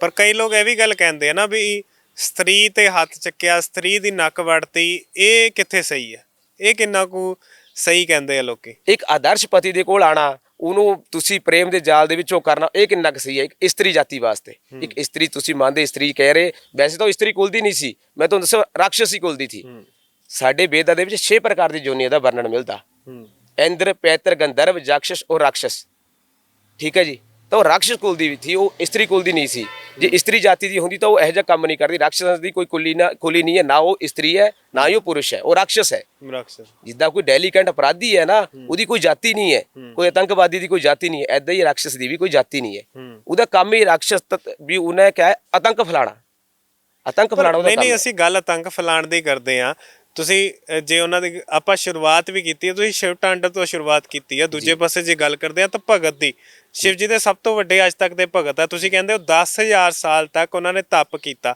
ਕੋਈ ਬੰਦਾ 10 ਮਿੰਟ ਤਪ ਨਹੀਂ ਕਰ ਸਕਦਾ ਉਹਨਾਂ ਨੇ 10000 ਸਾਲ ਕੀਤਾ ਮੈਂ ਵੀ ਤੁਹਾਡੇ ਤੋਂ ਹੀ ਸੁਣ ਕੇ ਮੈਨੂੰ ਪਤਾ ਲੱਗਿਆ ਵੀ 10000 ਸਾਲ ਫਿਰ ਆਪਾਂ ਉਹਨਾਂ ਨੂੰ ਕਿੱਦਾਂ ਰਾਖਸ਼ਸ ਕਹਿ ਸਕਦੇ ਰੱਬ ਦੀ ਭਗਤੀ ਤਾਂ ਹੈ ਨਾ ਦੂਜੇ ਪਾਸੇ ਰੱਬ ਦੀ ਭਗਤੀ ਤਾਂ ਹੈ ਨੋ ਸ਼ੱਕ ਪਰ ਉਹਦੇ ਜਿਹੜੇ ਨਾ ਉਹਦੇ ਅੰਦਰ ਦੇ ਜਿਹੜੇ ਬੋਲਦੇ ਨਾ ਤੱਤਵ ਸਾਡੇ ਜਿਹੜੇ ਨਾ ਸਾਨੂੰ ਕੁਝ ਤੱਤਵ ਸਾਡੇ ਮਾਤਾ ਪਿਤਾ ਤੋਂ ਪ੍ਰਾਪਤ ਹੁੰਦੇ ਸਾਡੇ ਮਾਤਾ ਪਿਤਾ ਜਿਹੜੇ ਉਹਦੀ ਕੁਲੀ ਸੀ ਨਾ ਉਹਦੀ ਮਾਤਾ ਸੀ ਉਹ ਇੱਕ ਰਾਖਸ਼ਸ ਕੁਲ ਦੀ ਸੀ ਤਾਂ ਉਹਦੇ ਵਿੱਚ ਰਾਖਸ਼ਸ ਪ੍ਰਵਿਰਤੀ ਸੀ ਤਾਂ ਉਹਦੇ ਪਿਛਲੇ ਜਨਮਾਂ ਦੀ ਕਥਾ ਵੀ ਦੇਖੀਏ ਤਾਂ ਵੀ ਰਾਵਣ ਇੱਕ ਜਿਹੜਾ ਤਾਂ ਡੈਲੀਕੈਂਟੀ ਰਿਹਾ ਹਿਰਣਯਕਸ਼ ਰਾਵਣ ਔਰ ਕੁੰਭਕਰਨ ਨਰਸਿੰਘ ਨੇ ਮਾਰਿਆ ਸੀਗਾ ਹਾਂਜੀ ਜਿਸ ਨੂੰ ਨਰਸਿੰਘ ਨੇ ਮਾਰਿਆ ਸੀ ਹਿਰਣਯਕਸ਼ਪੂ ਹਿਰਣਯਕਸ਼ ਔਰ ਹਿਰਣਯਕਸ਼ਪੂ ਜਿਹੜਾ ਕੁੰਭਕਰਨ ਸੀ ਉਹ ਹਿਰਣਯਕਸ਼ਪੂ ਸੀ ਔਰ ਹਿਰਣਯਕਸ਼ ਜੋ ਸੀ ਉਹ ਰਾਵਣ ਸੀ ਔਰ ਇਹਦਾ ਵੱਧ ਕਰਨੇ ਵਾਸਤੇ ਭਗਵਾਨ ਵਿਸ਼ਨੂੰ ਨੂੰ ਫਿਰ ਤੇ ਧਰਾ ਤੇ ਅਵਤਾਰ ਲੈਣਾ ਪਿਆ ਉਸ ਸਮੇਂ ਉਹਨੇ ਨਰਸਿੰਘ ਅਵਤਾਰ ਦੇ ਵਿੱਚ ਇਹਦਾ ਵੱਧ ਕੀਤਾ ਸੀ ਉਸ ਸਮੇਂ ਸਤਯੁਗ ਦੇ ਵਿੱਚ ਉਹਦੇ ਬਾਅਦ ਤ੍ਰੇਤਾ ਦੇ ਵਿੱਚ ਆ ਕੇ ਤ੍ਰੇਤਾ ਦੇ ਵਿੱਚ ਤਾਂ ਰਾਮ ਜੀ ਆਏ ਉਤੇ ਇਸ ਕੁਲ ਦੇ ਵਿੱਚ ਆ ਕੇ ਰਾਮ ਦੇ ਅਵਤਾਰ ਦੇ ਵਿੱਚ ਆ ਕੇ ਇਹਨਾਂ ਦਾ ਵੱਧ ਕੀਤਾ ਇਹਨੇ ਫਿਰ ਉਹਦੇ ਬਾਅਦ ਆ ਕੇ ਇਹਨੇ ਸ਼ਿਸ਼ੂਪਾਲ ਦਾ ਅਵਤਾਰ ਲਿਆ ਸ਼ਿਸ਼ੂਪਾਲ ਦੇ ਅਵਤਾਰ ਦੇ ਵਿੱਚ ਆ ਕੇ ਰਾਵਣ ਦਾ ਜਦ ਸ਼ਿਸ਼ੂਪਾਲ ਅਵਤਾਰ ਹੋਇਆ ਤਾਂ ਭਗਵਾਨ ਕ੍ਰਿਸ਼ਨ ਨੇ ਆ ਕੇ ਉਹਦਾ ਵੱਧ ਕੀਤਾ ਜਿਨ੍ਹਾਂ ਸ਼ਿਸ਼ੂਪਾਲ ਜਿਨ੍ਹਾਂ ਨੂੰ ਆਪਾਂ ਕੰਸ ਵੀ ਕਹਿੰਦੇ ਆ ਨਹੀਂ ਸ਼ਿਸ਼ੂਪਾਲ ਇੱਕ ਅਲੱਗ ਕਿਰਦਾਰ ਹੈ ਭਗਵਾਨ ਕ੍ਰਿਸ਼ਨ ਜੀ ਦੀ ਵੈਸੇ ਤਾਂ ਭੂਆ ਦਾ ਮੁੰਡਾ ਮੰਨਿਆ ਜਾਂਦਾ ਸਤਵਤੀ ਦਾ ਪੁੱਤਰ ਤਾਂ ਸ਼ਿਸ਼ੂਪਾਲ ਇਹ ਰਾਵਣ ਦਾ ਹੀ ਪਿਛਲੇ ਜਨਮ ਦਾ ਰਾਵਣ ਹੀ ਅਗਲੇ ਜਨਮ ਦੇ ਵਿੱਚ ਸ਼ਿਸ਼ੂਪਾਲ ਬਣਿਆ ਜਿਨ੍ਹਾਂ ਵਾਸਤੇ ਸੁਦਰਸ਼ਨ ਚੱਕਰ ਜਿਨ੍ਹਾਂ ਦੀਆਂ 100 ਗਲਤੀਆਂ ਕ੍ਰਿਸ਼ਨ ਨੇ ਮਾਫ ਕੀਤੀਆਂ ਸੀ 100 ਗਲਤੀਆਂ ਜਿਨ੍ਹਾਂ ਦੀ ਮਾਫ ਕੀਤੀਆਂ ਸੀ ਉਹੀ ਸ਼ਿਸ਼ੂਪਾਲ ਬਾਅਦ ਵਿੱਚ ਉਹੀ ਰਾਵਣ ਸ਼ਿਸ਼ੂਪਾਲ ਬਣਿਆ ਤੇ ਰਾਵਣ ਤਾਂ ਜਨਮ ਜਨਮਾਂ ਦਾ ਰਾਖਸ਼ ਸੀ ਰਾਵਣ ਅੱਜ ਦਾ ਰਾਖਸ਼ ਨਹੀਂ ਰਾਵਣ ਜਨਮ ਜਨਮਾਂ ਦਾ ਰਾਖਸ਼ ਸੀ ਨੋ ਸ਼ੱਕ ਭਗਤ ਸੀ ਉਹ ਬਹੁਤ ਵੱਡਾ ਭਗਤ ਸੀ ਬਹੁਤ ਵੱਡਾ ਵਿਦਵਾਨ ਸੀ ਇਹਦੇ ਵਿੱਚ ਕੋਈ ਸ਼ੱਕ ਨਹੀਂ ਹੈ ਕਿ ਉਹਦੇ ਵੱਡਾ ਵਿਦਵਾਨ ਤ੍ਰੇਤਾ ਦੇ ਵਿੱਚ ਕੋਈ ਹੋਇਆ ਜਾਂ ਅੱਗੇ ਹੋਣਾ ਕਿਉਂਕਿ 4 ਵੇਦ ਕੰਠਸਥ ਯਾਦ ਕਰਨੇ ਬਹੁਤ ਵੱਡੀ ਗੱਲ ਹੈ ਬਹੁਤ ਔਖਾ ਹੈ ਕਿਉਂਕਿ ਵੇਦਾਂ ਦੀ ਜਿਹੜੀ ਭਾਸ਼ਾ ਹੈ ਉਹ ਬਹੁਤ ਹੀ ਕਲਿਸ਼ਟ ਹੈ ਵੇਦਾਂ ਨੂੰ ਪੜ੍ਹਨਾ ਇੰਨਾ ਸੌਖਾ ਨਹੀਂ ਹੈ ਤੇ ਉਹਨਾਂ ਨੂੰ ਜਾਣਨਾ ਉਹ ਤੇ ਵੀ ਔਖਾ ਕੰਮ ਹੈ ਮੈਂ ਵੀ ਵੇਦ ਪੜ੍ਹਦਾ ਮੈਂ ਕਾਲਜ ਦੇ ਵਿੱਚ ਵੀ ਵੇਦ ਪੜ੍ਹਾਉਂਦਾ ਪਰ ਵੇਦਾਂ ਨੂੰ ਪੜ੍ਹਨਾ ਮੈਂ ਰਿਗਵੇਦ ਦਾ ਪੜ੍ਹਾ ਰਿਹਾ ਰਿਗਵੇਦ ਦਾ ਸਟੂਡੈਂਟ ਰਿਹਾ ਰਿਗਵੇਦ ਦੇ ਵਿੱਚ 10,580 ਮੰਤਰ ਕੱਲੇ ਰਿਗਵੇਦ ਦੇ ਵਿੱਚ ਹੈ ਕੱਲੇ ਰਿਗਵੇਦ ਦੇ ਵਿੱਚ 10,580 ਮੰਤਰ ਹੈ ਉਹਦੇ ਬਾਅਦ ਜੇ ਗੱਲ ਕਰੀਏ ਯਜੁਰਵੇਦ ਦੀ ਤਾਂ ਉਹਦੇ ਵਿੱਚ ਵੀ ਫਿਰ ਯਜੁਰਵੇਦ ਦੇ ਵਿੱਚ 1900 ਯਜੁਰਵੇਦ 2 ਪਾਰਟਸ ਦੇ ਵਿੱਚ ਡਿਵਾਈਡ ਹੋ ਗਿਆ ਕ੍ਰਿਸ਼ਨ ਯਜੁਰਵੇਦ ਔਰ ਸ਼ੁਕਲ ਯਜੁਰਵੇਦ ਸ਼ੁਕਲ ਯਜੁਰਵੇਦ ਦੇ ਵਿੱਚ 1975 ਔਰ ਕ੍ਰਿਸ਼ਨ ਯਜੁਰਵੇਦ ਦੇ ਵਿੱਚ 2086 ਮੰਤਰ ਆ ਗਏ ਐਵੇਂ ਸਾਮ ਵੇਦ ਦੇ ਵਿੱਚ ਦੇਖੀਏ 1875 ਤੇ ਅਥਰਵ ਵੇਦ ਦੇ ਵਿੱਚ ਫਿਰ 5987 ਮੰਤਰ ਐਨੇ ਮੰਤਰ ਇੱਕ ਵਿਅਕਤੀ ਯਾਦ ਕਰ ਲਵੇ ਤਾਂ ਉਹਦੇ ਵਰਗਾ ਵਿਦਵਾਨ ਨਹੀਂ ਹੋ ਸਕਦਾ ਨੋ ਸ਼ੱਕ ਪਰ ਉਹ ਐਵੇਂ ਤਾਂ ਨਹੀਂ ਹੈ ਕਿ ਉਹ ਅਪਰਾਧੀ ਵੀ ਨਹੀਂ ਹੋ ਸਕਦਾ ਵਿਦਵਾਨ ਅਪਰਾਧੀ ਨਹੀਂ ਹੋ ਸਕਦਾ ਐਸਾ ਕੋਈ ਮਾਨदंड है नहीं है अपराधी होना एक अलग प्रवृत्ति है विद्वान अपराधी हो सकता ਉਹੀ ਉਹ ਰਾਵਣ ਸੀ ਕਦਾਚਾਰੀ ਸੀ ਡੈਲੀਕੈਂਟ ਸੀ ਇਹ ਆਦਰਸ਼ ਕਿਵੇਂ ਹੋ ਸਕਦਾ? ਤੁਸੀਂ ਦੱਸੋ। ਆਪਣੀ ਹੀ ਪਤਨੀ ਰਾਵਣ ਦੀ 3 ਪਤਨੀਆਂ ਸੀ। ਰਾਵਣ ਦੀ 3 ਲੋਕੀ ਤਾਂ ਕਹਿੰਦੇ ਆ ਵੀ ਇੱਕੋ ਪਤਨੀ ਸੀ, ਕਈ ਰਾਵਣ ਦੀ ਸਭ ਤੋਂ ਪਹਿਲੀ ਪਤਨੀ ਜਿਹਨੂੰ ਪਟਰਾਣੀ ਵੀ ਕਿਹਾ ਜਾਂਦਾ ਸੀ, ਉਹ ਸੀ ਮੰਦੋਦਰੀ। ਮੰਦੋਦਰੀ ਤੋਂ ਇੰਦਰਜੀਤ ਮੇਘਨਾਦ ਪੈਦਾ ਹੋਇਆ। ਉਹਦੇ ਬਾਅਦ ਰਾਵਣ ਦੀ ਪਤਨੀ ਸੀ ਧੰਨੇ ਮਾਲਿਨੀ ਤੇ ਅੰਨੇ ਪੁੱਤਰ ਪੈਦਾ ਹੋਏ। ਤੇ ਲਾਸਟ ਪਤਨੀ ਦਾ ਨਾਮ ਇਹ ਰਾਮਾਇਣ ਦੇ ਵਿੱਚ, ਵਾਲਮੀਕੀ ਰਾਮਾਇਣ ਦੇ ਵਿੱਚ ਅਗਿਆਤ ਮਿਲਦਾ, ਪਰੰਤੂ ਉਹਦੇ ਪੁੱਤਰ ਦਾ ਨਾਮ ਮਿਲਦਾ ਹੈ, ਪਰ ਹਸਤਾ ਉਹਦਾ ਪੁੱਤਰ ਸੀ। ਉਹ ਰਾਵਣ ਨੇ ਉਸ ਪਤਨੀ ਦੀ ਹੱਤਿਆ ਕੀਤੀ ਸੀ। ਰਾਵਣ ਨੇ ਉਸ ਪਤਨੀ ਦੀ ਹੱਤਿਆ ਕੀਤੀ ਸੀ, ਉਹ ਵੀ ਇਸੇ ਕਾਰਨ ਕਿ ਉਹਦੀ ਨਿੱਜੀ ਦੁਸ਼ਮਣੀ ਉਹਦੇ ਪਰਿਵਾਰ ਨਾਲ ਸੀ। ਫਿਰ ਤੁਸੀਂ ਦੱਸੋ, ਜਿਹੜਾ ਵਿਅਕਤੀ ਆਪਣੀ ਪਤਨੀ ਦਾ ਹੱਤਿਆਰਾ ਹੋਵੇ, ਜਿਹੜਾ ਵਿਅਕਤੀ ਕਿਸੇ ਦੂਸਰੇ ਦੀ ਪਤਨੀ ਨੂੰ ਬਲਪੂਰਵਕ ਚੱਕ ਕੇ ਲਿਆਵੇ ਤੇ ਉਹਦੀ ਇੱਛਾ ਦੇ ਵਿਰੁੱਧ ਉਹਨੂੰ ਇੱਕ ਵਾਟਿਕਾ ਦੇ ਵਿੱਚ, ਜੰਗਲ ਦੇ ਵਿੱਚ ਰੱਖ ਦੇਵੇ। ਤੇ ਇੱਕ ਗੱਲ ਮੈਂ ਤੁਹਾਨੂੰ ਦੱਸਣੀ ਭੁੱਲ ਗਿਆ, ਜਦੋਂ ਰਾਵਣ ਤਪੱਸਿਆ ਕਰ ਰਿਹਾ ਸੀ ਤਾਂ ਉਹਦੇ ਨਾਲ ਕੁੰਭਕਰਨ ਔਰ ਵਿਭੀਸ਼ਣ ਵੀ ਤਪੱਸਿਆ ਕਰ ਰਹੇ ਸੀ। ਬ੍ਰਹਮਾ ਜੀ ਦੀ ਤਪੱਸਿਆ ਉਹਨਾਂ ਨੇ ਵੀ ਉਹਨਾਂ ਦੇ ਨਾਲ ਹੀ ਕੀਤੀ। ਤੇ ਜਦ ਵਰਦਾਨ ਮੰਗਣੇ ਦਾ ਟਾਈਮ ਆਇਆ ਤਾਂ ਸਭ ਤੋਂ ਪਹਿਲੇ भारी आई विभीषण जी ਦੀ कि हाँ विभीषण आप सबसे छोटे हो, आप वरदान मांगो। तो विभीषण ने कहा जी मैं प्रभु भक्ति ਦੇ ਵਿੱਚ ਰਹਿਮਾ जी, मैं सत्य दी मार्ग की ओर प्रवृत्त हूँ। सत्य में जायते ना तेन सत्य ये न पंथा विद तो देव जाना जिन क्रमंत्य ऋषियो ही आप कामो जत्र सत्य परम निधानम। अर्थात मैं सत्य की मार्ग की ओर रहूँ, मैं ईश्वर जहाँ पे हो मैं वहीं पे रहूँ, मैं ईश्वर के रास्ते पे प्रवृत्त हूँ। परंतु जो कुंभकर्ण था, कुंभकर्ण ने बोला कि मुझे निद्रासन दे दो जी। उसने क्या बोलना था? उसने मांगना था सिंहासन इंद्रासन मांगने के बजाय उसने निद्रासन मांग लिया। और जब रावण की बारी आई तो रावण ना मनुष्य जूनी को सबसे तुच्छ और वानर जूनी को उससे भी तुच्छ समझता था। रावण ने मांगा कि मैं किसी से ना, जो सृष्टि है, सृष्टि में सिर्फ मैं 2 व्यक्तियों को छोड़ के मेरे को कोई हानि ना पहुंचा सके। एक मैं मनुष्यों से नहीं डरता, दूसरा मैं वानरों से नहीं डरता, इनसे मुझे कोई भय नहीं है। तो ऐसा था रावण। जो रावण मनुष्य जूनी को जो है तुच्छ समझता हो, वो मनुष्य कैसे हो सकता है? अभी वो तो राक्षसी हुआ, उसकी प्रवृत्ति, उसका कुल राक्षसी हुआ, तभी वो मनुष्यों को नहीं मानता। भगवान राम तो मर्यादा पुरुषोत्तम थे, वो तो मनुष्य जूनी में थे। उन्होंने हर एक चीज का उसका पालन किया जो उस समय की प्रजा के लिए हितकर थी। भगवान राम ने उत्तर राम चरित्र एक बभूति ਦਾ ਬਹੁਤ ਸੁੰਦਰ ਨਾਟਕ ਹੈ ਜੀ। ਉਹਦੇ ਵਿੱਚ ਉੱਤਰਕਾਂਡ ਦੀ ਕਥਾ, ਜਿਹਦੇ ਵਿੱਚ ਮਾਤਾ ਸੀਤਾ ਦਾ ਬਨਵਾਸ ਹੈ। ਮਾਤਾ ਸੀਤਾ ਦਾ ਬਨਵਾਸ ਹੈ। ਹੁਣ ਤਾਂ ਲੋਕ ਕਈ ਐਵੇਂ ਵੀ ਕਹਿ ਦਿੰਦੇ ਕਿ ਮਾਤਾ ਸੀਤਾ ਨੂੰ ਰਾਮ ਨੇ ਇਕੱਲੇ ਭੇਜਤਾ ਜੰਗਲਾਂ ਦੇ ਵਿੱਚ ਭਟਕਣੇ ਵਾਸਤੇ। ਐਵੇਂ ਕਿਹਾ ਜਾਂਦਾ ਅੱਜ ਦੇ ਸਮੇਂ ਦੇ ਵਿੱਚ ਕਿ ਮਾਤਾ ਸੀਤਾ ਨੂੰ ਰਾਮ ਨੇ ਇਕੱਲੇ ਹੀ ਭਟਕਣੇ ਵਾਸਤੇ ਭੇਜਤਾ, ਪਰ ਉਹਦੇ ਵਿੱਚ ਵੀ ਝੂਠ ਹੈ। ਸੁਮੰਤ, ਲਕਸ਼ਮਣ ਸਾਰੇ ਮਾਤਾ ਸੀਤਾ ਦੇ ਨਾਲ ਗਏ ਔਰ ਹਰ ਸਮੇਂ ਉਹਨਾਂ ਨੇ ਉੱਥੇ ਪ੍ਰਹਿਰੀ ਖੜਾਏ ਹੋਏ ਸੀ। ਭਗਵਾਨ ਵਾਲਮੀਕੀ ਜੀ ਦੇ ਆਸ਼ਰਮ ਦੇ ਵਿੱਚ ਉਹਨਾਂ ਨੂੰ ਛੱਡ ਕੇ ਉਹ ਆਏ, ਸਤਿਕਾਰਪੂਰਵਕ ਉੱਥੇ ਉਹਨਾਂ ਨੂੰ ਛੱਡ ਕੇ ਆਏ। ਫਿਰ ਉਹ ਕਿਵੇਂ ਉਹ ਅਪਰਾਧੀ ਹੋ ਸਕਦੇ? ਉੱਤਰ ਰਾਮਚਰਿਤਮ ਦੀ ਇੱਕ ਉਕਤੀ ਹੈ, ਸਨੇਹਮ ਦੇਹਮ ਚ ਸੌਖਿਅਮ ਚ ਜਦੀ ਵਾ ਜਾਨਕੀ ਮਪੀ लोकनस्य अनुरंजनाय मुंचतो नास्ति में व्यथा। अर्थात उस स्नेहमयी मूर्ति को, उस करुणा की मूर्ति को, उस प्यार की मूर्ति को यदि मुझे लोक के अनुरंजन के लिए, मेरी प्रजा के अनुरंजन के लिए, अर्थात मेरे राज्य में कोई भी व्यक्ति है वो दुखी ना रहे, क्योंकि यदि मेरे एक राज्य में एक भी व्यक्ति दुखी रह गया तो मेरा राम राज्यत्व सफल नहीं होगा। तो मुझे उस जानकी को छोड़ना भी पड़ा ना, तो मुझे मेरे मन में जो व्यथा है वो तो मैं जानता हूँ, परंतु मैं उसका भी त्याग कर दूंगा। ऐसे थे वो मर्यादा पुरुषोत्तम श्री राम। ਪਰ ਲੋਕੀ ਇਹ ਵੀ ਕਹਿੰਦੇ ਨਾ ਵੀ ਸ਼੍ਰੀ ਰਾਮਚੰਦਰ ਜੀ ਦੀ ਗੱਲ ਕਰਦੇ ਆ ਤਾਂ ਮਾਤਾ ਸੀਤਾ ਨੇ ਉਹਨਾਂ ਨਾਲ ਹਰ ਜਗ੍ਹਾ ਨਿਭਾਈ। 14 ਸਾਲ ਪਹਿਲਾਂ ਬਨਵਾਸ ਕੱਟਿਆ, ਫਿਰ ਕੁਝ ਕੁ ਦੇਰ ਹੀ ਜਿਹੜੇ ਆ ਅਯੋਧਿਆ ਵਾਪਸ ਆਏ, ਫਿਰ ਉਹਨਾਂ ਨੂੰ ਬਨਵਾਸ ਕੱਟਣਾ ਪੈ ਗਿਆ। ਲੋਕੀ ਇਹ ਵੀ ਕਹਿੰਦੇ ਆ ਵੀ ਆਪਣੀ ਜਿਹੜੀ ਹੈ ਘਰ ਵਾਲੀ ਨੂੰ ਉਹ ਭੇਜਤਾ, ਜੰਗਲਾਂ ਦੇ ਵਿੱਚ ਭੇਜਤਾ, ਇਹ ਕਿੱਥੇ ਕੋਈ ਸਹੀ ਹੈ? ਲੋਕੀ ਇਹ ਸਵਾਲ ਚੱਕਦੇ ਨੇ। ਲੋਕਾਂ ਨੇ ਇਹ ਸਵਾਲ ਤਾਂ ਚੱਕ ਲਿਆ ਕਿ ਰਾਮਚੰਦਰ ਜੀ ਨੇ, ਮੈਂ ਤਾਂ ਤੁਹਾਨੂੰ ਪਹਿਲਾਂ ਵੀ ਦੱਸ ਚੁੱਕਿਆ ਨਾ ਕਿ ਰਾਮਚੰਦਰ ਜੀ ਨੇ ਮਾਤਾ ਸੀਤਾ ਨੂੰ ਇਕੱਲੇ ਨਹੀਂ ਭੇਜਿਆ ਸੀ। ਉਹਨਾਂ ਦੇ ਨਾਲ ਲਕਸ਼ਮਣ ਜੀ, ਸੁਮੰਤਰ ਜੀ ਉਹਨਾਂ ਦੇ ਸਾਰਥੀ, ਉਹਨਾਂ ਨੂੰ ਆਦਰਪੂਰਵਕ ਭਗਵਾਨ ਵਾਲਮੀਕੀ ਜੀ ਦੇ ਆਸ਼ਰਮ ਦੇ ਵਿੱਚ ਛੱਡ ਕੇ ਆਏ ਤੇ ਉਹਨਾਂ ਦੇ ਨਾਲ ਪ੍ਰਹਿਰੀ ਹਰ ਟਾਈਮ ਰਹਿੰਦੇ ਸੀ। ਮਾਤਾ ਸੀਤਾ ਦੇ ਨਾਲ ਤਮਸਾ, ਤਾਪਸੀ, ਇਹ ਸਖੀਆਂ ਹਰ ਟਾਈਮ ਰਹਿੰਦੀਆਂ ਸੀ। ਭਗਵਾਨ ਵਾਲਮੀਕੀ ਜੀ ਦਾ ਆਸ਼ਰਮ ਜਿਹੜਾ ਅਭੇ ਪ੍ਰਧਾਨ ਥਾ, ਉਹਨੂੰ ਐਸਾ ਉਹ ਆਸ਼ਰਮ ਥਾ ਜਿਹਦੇ ਨੇੜੇ 100 ਕੋਹ ਤੱਕ ਵੀ ਕੋਈ ਸ਼ਤਰੂ ਨਹੀਂ ਘੁੰਮ ਸਕਦਾ, ਕਿਉਂਕਿ ਭਗਵਾਨ ਵਾਲਮੀਕੀ ਜੀ ਇੱਕ ਭਗਵਾਨ ਸੀ, ਖੁਦ ਹੀ ਭਗਵਾਨ ਸੀ। ਉਹ ਖੁਦ ਹੀ ਭਗਵਾਨ ਸੀ।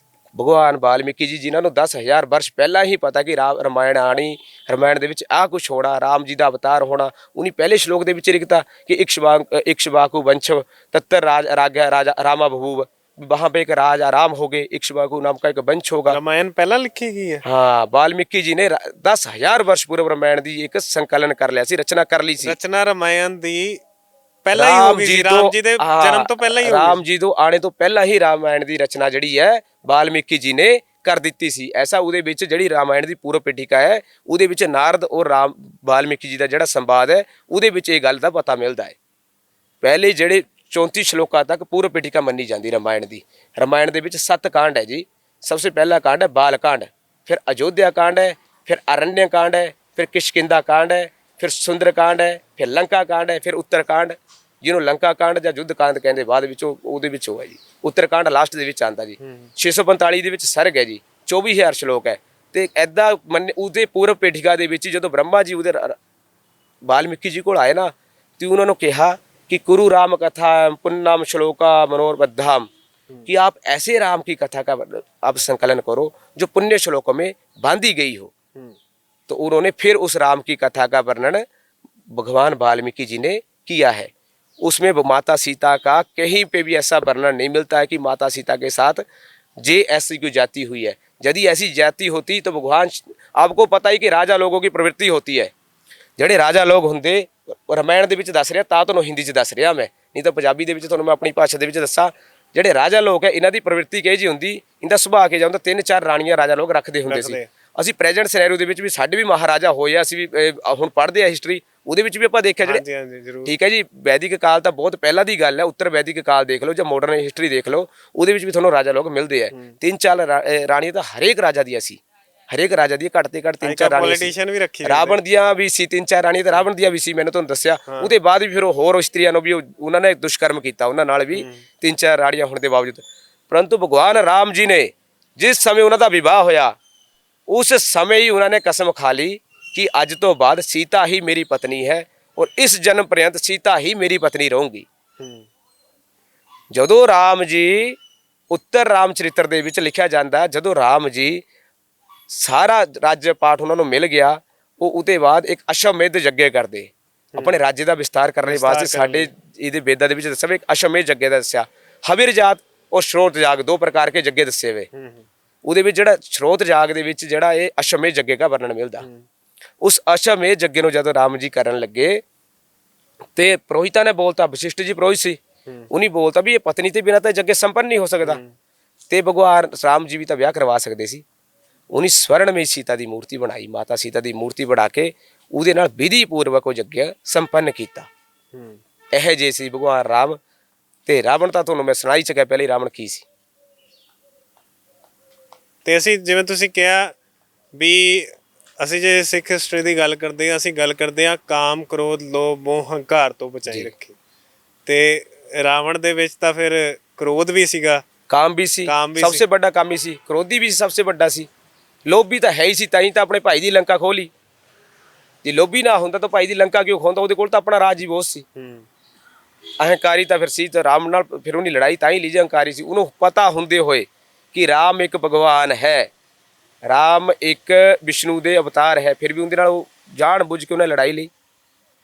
ਤੁਸੀਂ ਇੱਕ ਗੱਲ ਕਹੀ ਵੀ ਆਪਣੀ ਭੈਣ ਨੂੰ ਜਾਣ ਕੇ ਭੇਜਿਆ ਸ਼ੁਰੂ। ਹਾਂਜੀ, ਇਹ ਤਾਂ ਮੈਂ ਪਹਿਲੀ ਵਾਰੀ ਸੁਣ ਰਿਹਾ ਵੀ ਜਾਣ ਕੇ ਭੇਜਿਆ ਗਿਆ। ਜਾਣ ਬੁੱਝ ਕੇ ਹੀ ਤਾਂ ਭੇਜਿਆ ਗਿਆ। ਰਾਮਾਇਣ ਦੇ ਵਿੱਚ ਇਹਦਾ ਵਰਣਨ ਵੀ ਮਿਲਦਾ ਕਿ ਰਾਮ ਜਾਣ ਬੁੱਝ ਕੇ ਭੇਜਿਆ ਗਿਆ, ਜਾਣ ਬੁੱਝ ਕੇ ਭੇਜਿਆ ਗਿਆ। ਤੂੰ ਉੱਥੇ ਜਾ ਕੇ ਰਾਮ ਨੂੰ ਆਪਣੇ ਉਹਦੇ ਵਸ਼ ਦੇ ਵਿੱਚ ਕਰ, ਕਿਉਂਕਿ ਰਾਵਣ ਨੇ ਵੀ ਰਾਮ ਭਗਵਾਨ ਦੇ ਚਰਚੇ ਸੁਣੇ ਸੀ ਕਿ ਉਹਨੇ ਜਿਹੜੀ ਤਾੜਕਾ ਸੀ, ਤਾੜਕਾ ਉਹਨੇ ਇੱਕ ਮੁਸ਼ਟੀ ਪ੍ਰਹਾਰ ਨਾਲ ਹੀ ਮਾਰਤਾ। ਤਾੜਕਾ ਜਿਹੜੀ ਇਹਦੀ ਨਾਨੀ ਸੀ ਰਾਵਣ ਦੀ, ਬਹੁਤ ਵੱਡੀ ਰਾਖਸ਼ ਸੀ, ਬਹੁਤ ਵੱਡੀ ਰਾਖਸ਼ ਸੀ। ਉਹਨੇ ਜੰਬੂ ਮਾਲੀ ਦੀ ਪਤਨੀ ਤਾੜਕਾ ਜੀ, ਸੁਮਾਲੀ ਦੀ, ਜੰਬੂ ਮਾਲੀ ਨਹੀਂ ਸੁਮਾਲੀ, ਜੰਬੂ ਮਾਲੀ ਤੋਂ ਤਾਂ ਦੋਤਾ ਸੀ, ਸੁਮਾਲੀ ਦੀ ਪਤਨੀ ਤਾੜਕਾ ਨੂੰ ਇੱਕ ਮੁਸ਼ਟੀ ਪ੍ਰਹਾਰ ਨਾਲ ਰਾਮ ਨੇ ਮਾਰਤਾ। ਖਰ ਦੂਸ਼ਣ ਮਾਰਤੇ। ਰਾਵਣ ਨੇ ਜੰਗਲ ਦੇ ਵਿੱਚ ਜਗ੍ਹਾ ਜਗ੍ਹਾ ਪਰ ਰਾਖਸ਼ ਛੱਡੇ ਸੀ, ਸਾਰੇ ਮਾਰਤੇ। ਤਾਂ ਫਿਰ ਰਾਵਣ ਇੱਕ ਵਾਰ ਡਰ ਗਿਆ, ਭੈਭੀਤ ਹੋ ਗਿਆ, ਮਨ ਚੋਂ ਭੈਭੀਤ ਹੋ ਗਿਆ ਪੂਰਾ ਕਿ ਹਾਂ ਵੀ ਇਹਨੇ ਤਾਂ ਮੈਨੂੰ ਵੀ ਮਾਰ ਸਕਦਾ। ਤਾਂ ਉਹਨੇ ਸਰੂਪਰੇਖਾ ਨੂੰ ਭੇਜਦਾ ਵੀ ਉਹਦੇ ਨਾਲ ਮੈਤਰੀ ਕਰ ਜਾ ਕੇ, ਜੇ ਉਹ ਹੋ ਗਿਆ ਤਾਂ ਬਸ ਫਿਰ ਆਪਣਾ ਕੰਮ ਸਿੱਧ ਹੋ ਗਿਆ। ਰਾਮ ਤਾਂ ਮਰਿਆਦਾ ਪੁਰਸ਼ੋਤਮ ਸੀ, ਆਪਣੀ ਭੈਣ ਨੂੰ ਯੂਜ਼ ਕੀਤਾ। ਹਾਂ, ਯੂਜ਼ ਕੀਤਾ, ਉਹਦਾ ਯੂਜ਼ ਕੀਤਾ। ਉਹਦਾ ਇਹ ਨਹੀਂ ਉਹ ਹਿੱਤ ਨਹੀਂ ਕਰਨਾ, ਜੇ ਹਿੱਤਕਾਰੀ ਹੁੰਦਾ ਤਾਂ ਆਪਣੇ ਜੀਜਾਂ ਨੂੰ ਕਿਉਂ ਮਾਰਦਾ ਵੀ। ਫਿਰ ਲੋਕੀ ਤਾਂ ਮਤਲਬ ਜਿਹੜੇ ਲੋਕੀ ਕਹਿੰਦੇ ਆ ਵੀ ਉਹੋ ਜਿਹਾ ਭਰਾ ਹੋਣਾ ਚਾਹੀਦਾ, ਫਿਰ ਅੱਜ ਤਾਂ ਉਹਨਾਂ ਨੂੰ ਸੱਚਾਈ ਪਤਾ ਲੱਗ ਜਾਏਗੀ ਵੀ ਜਿਹੜੇ ਕਹਿੰਦੇ ਰਾਵਣ ਵੀ ਉਹਨਾਂ ਨੂੰ ਰਾਵਣ ਦਾ ਭਰਾ, ਜੇ ਭਰਾ ਦੇਖਣਾ ਤਾਂ ਵਿਭੀਸ਼ਣ ਵੀ ਦੇਖਦੇ ਨਾ। ਭਵਿਸ਼ਣ ਨੂੰ ਦੇਖਦੇ, ਭਵਿਸ਼ਣ ਨੂੰ ਲੱਤ ਕਿਉਂ ਮਾਰੀ, ਛਾਤੀ ਦੇ ਵਿੱਚ ਲੱਤ ਮਾਰ ਕੇ ਆਪਣੀ ਰਾਜ ਸਭਾ ਦੇ ਵਿੱਚੋਂ ਕੱਢਤਾ। ਇੱਕ ਆਪਣੇ ਹਿਤਕਾਰੀ ਬੰਦੇ ਨੂੰ, ਹਿਤਕਾਰੀ ਪੁਰਸ਼ ਨੂੰ, ਜਿਹੜਾ ਉਹਦਾ ਸਭ ਤੋਂ ਜ਼ਿਆਦਾ ਹਿੱਤ ਕਰਦਾ, ਉਹਨੂੰ ਨਹੀਂ ਆਪਣੇ ਰਾਜ ਦੇ ਵਿੱਚੋਂ ਕੱਢਤਾ। ਫਿਰ ਉਹ ਭੈਣ ਦੇ ਨਾਲ ਹੀ ਉਹਦਾ ਹਿੱਤ ਕਿੱਥੇ ਛੁਪਿਆ ਹੋਇਆ ਸੀ, ਤਾਂ ਭਰਾ ਦੇ ਨਾਲ ਕਿੱਥੇ ਹਿੱਤ ਗਿਆ ਉਹਦਾ? ਜੇ ਹਿੱਤ ਹੁੰਦਾ ਤਾਂ ਭਾਈ ਦਾ ਵੀ ਤਾਂ ਹਿੱਤ ਕਰਨਾ ਸੀ ਉਹਨੂੰ, ਭਰਾ ਦਾ ਹਿੱਤ ਕਿਉਂ ਨਹੀਂ ਕੀਤਾ ਉਹਨੇ? ਪਰ ਲੋਕੀ ਤਾਂ ਵਿਭੀਸ਼ਣ ਨੂੰ ਵੀ ਕਈ ਜਾਂਦੇ ਆ ਵੀ ਭਰਾ ਦਾ ਸਾਥ ਨਹੀਂ ਦਿੱਤਾ, ਭਰਾ ਦਾ ਸਾਥ ਦੇ ਦਿੰਦਾ ਤਾਂ ਕੀ ਪਤਾ ਲੰਕਾ ਜਿਹੜੀ ਹੈ ਉਹ ਰਾਵਣ ਕੋਲ ਹੀ ਰਹਿੰਦੀ, ਵੀ ਰਾਵਣ ਜਿਹੜਾ ਹੈ ਸ਼ਾਇਦ ਜੇਤੂ ਹੋ ਜਾਂਦਾ। ਲੋਕੀ ਤਾਂ ਇਹ ਗੱਲਾਂ ਕਹਿੰਦੇ ਰਹਿੰਦੇ ਆ। ਭਵਿਸ਼ਣ ਨੇ ਹਜ਼ਾਰਾਂ ਵਾਰ ਰਾਵਣ ਨੂੰ ਸਮਝਾਇਆ, ਇੱਕ ਵਾਰ ਨਹੀਂ ਹਜ਼ਾਰਾਂ ਵਾਰ ਉਹਨੇ ਰਾਵਣ ਨੂੰ ਸਮਝਾਇਆ ਕਿ ਬੜੇ ਭਾਈ ਇਹ ਗੱਲ ਗਲਤ ਹੈ, ਤੂੰ ਐਵੇਂ ਨਾ ਕਰ, ਉਹ ਭਗਵਾਨ ਦਾ ਅਵਤਾਰ ਹੈ, ਤੂੰ ਉਹਦੇ ਨਾਲ ਵੀ ਲੜਾਈ ਨਾ ਲੈ, ਤੂੰ ਉਹਦੇ ਨਾਲ ਨਾ ਝਗੜ। ਪਰ ਉਹ ਕਿੱਥੇ ਮੰਨਿਆ? ਅਹੰਕਾਰੀ ਸੀ। ਅਹੰਕਾਰ ਨੇ ਉਹਦੀ ਜਿਹੜੀ ਇੰਦਰੀਆ ਸੀ ਉਹ ਵਸ਼ੀਭੂਤ ਕਰ ਲਈਆਂ ਸੀ। ਸਾਡੇ ਇਹਦੇ ਵਿੱਚ ਨਾ ਇੱਕ ਸੁਖਨਾਸ ਉਪਦੇਸ਼ ਮਿਲਦਾ, ਬੜਾ ਸੁੰਦਰ ਉਪਦੇਸ਼ ਹੈ। ਉਹਦੇ ਵਿੱਚ ਰਾਜਾ ਚੰਦਰਾਪੀੜ ਦੀ ਕਥਾ ਮਿਲਦੀ, ਤੇ ਸੁਖਨਾਸ ਜੀ ਰਾਜਾ चंद्रापीड़ को कहते हैं ना गुरु उपदेश वाक्येषु, अर्थात जो गुरु का उपदेश होता है ना, यदि वो सज्जन व्यक्ति के कानों में पड़ जाए तो जैसे हाथी होता है ना, हाथी के गले में आभूषण सा होता है, एक शंख पड़ा होता है, हाथी के मुख की शोभा वो 100 गुना बढ़ा देता है। ऐसे गुरु का उपदेश यदि सज्जन व्यक्ति के कान में पड़ जाए तो उसकी शोभा को वो बढ़ा देता है। यदि वही गुरु का उपदेश दुर्जन व्यक्ति के कानों में पड़ जाए तो उसके कानों में जैसे पानी पड़ जाता है ना, उसके कान में वो पीड़ा देता है पानी, ऐसे ही गुरु का उपदेश भी उसके कानों में पीड़ा देता रहता है। वही रावण सी ਉਹਦੀਆਂ ਇੰਦਰੀਆਂ ਨੂੰ ਅਹੰਕਾਰ ਨੇ ਵਸ਼ੀਭੂਤ ਕਰ ਲਿਆ ਸੀ। ਪੂਰਾ ਉਹਦੇ ਇੰਦਰੀਆਂ ਦਾ ਦਮਨ ਅਹੰਕਾਰ ਨੇ ਕਰਤਾ ਸੀ। ਉਹਨੂੰ ਕੁਝ ਹੋਰ ਦਿਖਦਾ ਹੀ ਨਹੀਂ ਸੀ। ਉਹਨੂੰ ਉਸ ਸਮੇਂ ਮਾਤਾ ਸੀਤਾ ਹੀ ਦਿਖ ਰਹੀ ਸੀ। ਉਹਨੂੰ ਆਪਣੇ ਆਪ ਹੀ ਸੱਚ ਲੱਗ ਰਿਹਾ ਸੀ ਕਿ ਮੈਂ ਹੀ ਸੱਚ ਹੈ ਸ੍ਰਿਸ਼ਟੀ ਦੇ ਉੱਤੇ, ਬਸ ਹੋਰ ਕੋਈ ਸੱਚ ਨਹੀਂ। ਉਹਨੂੰ ਕੋਈ ਰਾਮ ਨਹੀਂ, ਕੋਈ ਭਵਿਸ਼ਣ ਨਹੀਂ, ਉਹਦੇ ਕਿਸੇ ਨਾਲ ਕੋਈ ਲੈਣਾ ਦੇਣਾ ਸੀ ਨਹੀਂ ਸੀ। ਆਪਣੇ ਮਾਮੇ ਨੂੰ ਯੂਜ਼ ਕੀਤਾ। ਇਹ ਦੱਸੋ ਤੁਸੀਂ ਕਿੱਥੇ ਤੱਕ ਨਿਆਂ ਉਚਿਤ? ਆਪਣੇ ਮਾਮਾ ਜੀ ਨੂੰ ਯੂਜ਼ ਕੀਤਾ, ਇੱਕ ਹਿਰਨ ਬਣਾਤਾ ਸੋਨੇ ਦਾ, ਜਿਹੜਾ ਉਹ ਮਾਰਿਚ ਨੂੰ ਸੋਨੇ ਦਾ ਹਿਰਨ ਬਣਾਤਾ। ਤੇ ਮਾਰਿਚ ਜ਼ਖਮੀ ਹੋ ਗਿਆ, ਭਗਵਾਨ ਰਾਮ ਦੇ ਬਾਣ ਨਾਲ ਜ਼ਖਮੀ ਹੋ ਗਿਆ। ਤੇ ਮਾਰਿਚ ਫਿਰ ਆਵਾਜ਼ਾਂ ਲਾਉਣ ਲੱਗਿਆ ਵੀ ਮਾਮਾ ਵੀ ਭਾਣਜੇ ਮੈਨੂੰ ਲੈ ਜਾ ਕੇ। ਤਾਂ ਭਾਣਜਾ ਕਿੱਥੇ ਗਿਆ ਸੀ? ਇੱਕ ਬੰਦੇ ਨੂੰ ਤੁਸੀਂ ਯੂਜ਼ ਕਰ ਰਹੇ ਤਾਂ ਮੌਕੇ ਤੋਂ ਤਾਂ ਸਾਥ ਛੱਡ ਗਏ, ਭੱਜ ਗਏ। ਫਿਰ ਤੁਸੀਂ ਆਦਰਸ਼ ਕਿੱਥੋਂ ਹੋ ਸਕਦੇ? ਆਦਰਸ਼ ਵਿਅਕਤੀ ਤਾਂ ਉਹ ਹੈ ਜਿਹੜਾ ਹਰ ਇੱਕ ਦੇ ਨਾਲ ਖੜਾ ਹੈ। ਸੁਗਰੀਵ ਦਾ ਸਾਥ ਬਿਨਾਂ ਕਿਸੇ ਸ਼ਰਤ ਤੋਂ ਦਿੱਤਾ। ਬਾਲੀ ਨੂੰ ਮਾਰਿਆ, ਬਾਲੀ ਵੀ ਉੱਤੇ ਗਲਤ ਸੀ। ਬਾਲੀ ਨੂੰ ਮਾਰਿਆ। ਹੁਣ ਤਾਂ ਕਈ ਲੋਕ ਐਵੇਂ ਕਹਿੰਦੇ ਬਾਲੀ ਨੂੰ ਰਾਮ ਜੀ ਨੇ ਲੋਕੇ ਮਾਰਤਾ, ਲੋਕੇ ਮਾਰਿਆ ਨਾ ਜੀ। ਭਗਵਾਨ ਰਾਮ ਤਾਂ ਤ੍ਰਿਲੋਕੀ ਦੇ ਮਾਲਕ ਸੀ। ਉਹਨੂੰ ਸਾਡੇ ਸ਼ਾਸਤਰਾਂ ਦੇ ਵਿੱਚ ਵਿਸ਼ਨੂੰ ਦਾ ਅਵਤਾਰ ਦੱਸਿਆ ਵਾ, ਪੁਰਾਣਾਂ ਦੇ ਵਿੱਚ ਵਿਸ਼ਨੂੰ ਦਾ ਅਵਤਾਰ ਦੱਸਿਆ ਹੋਇਆ। ਤੇ ਉਹ ਇੱਕ ਮਰਿਆਦਾ ਰੱਖਣੇ ਵਾਸਤੇ ਵੀ ਉੱਥੇ, ਕਿਉਂਕਿ ਬਾਲੀ ਨੂੰ ਵੀ ਬ੍ਰਹਮਾ ਜੀ ਦਾ ਵਰਦਾਨ ਸੀ ਕਿ ਜਿਹਦੇ ਮੋਰੇ ਤੂੰ ਆਊਂਗਾ ਤੂੰ ਉਹਦਾ ਅੱਧਾ ਬਲ ਖਿੱਚ ਲੂੰਗਾ। ਤੇ ਉਸੇ ਬ੍ਰਹਮਾ ਜੀ ਦੇ ਵਰਦਾਨ ਦੀ ਮਰਿਆਦਾ ਰੱਖਣੇ ਵਾਸਤੇ, ਕਿਉਂਕਿ ਸ੍ਰਿਸ਼ਟੀ ਕਰਤਾ ਬ੍ਰਹਮਾ ਹੈ, ਬ੍ਰਹਮਾ ਵੀ ਵਿਸ਼ਨੂੰ ਤੋਂ ਹੀ ਪੈਦਾ ਹੋਏ, ਵਿਸ਼ਨੂੰ ਦੀ ਨਾਭੀ ਤੋਂ ਹੀ ਕਮਲ ਨਿਕਲਿਆ, ਉਹਦੇ ਤੇ ਬ੍ਰਹਮਾ ਬੈਠੇ ਸੀ। ਤਾਂ ਉਹਦੇ ਇੱਕ ਬਚਨ ਰੱਖਣੇ ਵਾਸਤੇ, ਇੱਕ ਮਰਿਆਦਾ ਰੱਖਣੇ ਵਾਸਤੇ ਭਗਵਾਨ ਰਾਮ ਨੇ ਬਾਲੀ ਨੂੰ ਲੁੱਕੇ ਮਾਰਿਆ। ਇਹ ਤਾਂ ਸਾਹਮਣੇ ਆ ਕੇ ਵੀ ਮਾਰ ਸਕਦੇ, ਕੋਈ ਵੱਡੀ ਗੱਲ ਹੀ। ਔਰ ਬਾਲੀ ਦੀ ਕਿੱਡੀ ਵੱਡੀ ਕਰਤੂਤ ਸੀ, ਕਿੱਡੀ ਵੱਡੀ ਗਲਤੀ ਸੀ। ਉਹਨੇ ਆਪਣੇ ਹੀ ਭਾਈ ਦੀ ਪਤਨੀ ਨੂੰ ਰੂਮਾ ਨੂੰ ਉਹਨੇ ਬੰਦੀ ਬਣਾ ਕੇ ਰੱਖ ਲਿਆ, ਸੁਗਰੀਵ ਦਾ ਰਾਜ ਖੋਹ ਲਿਆ।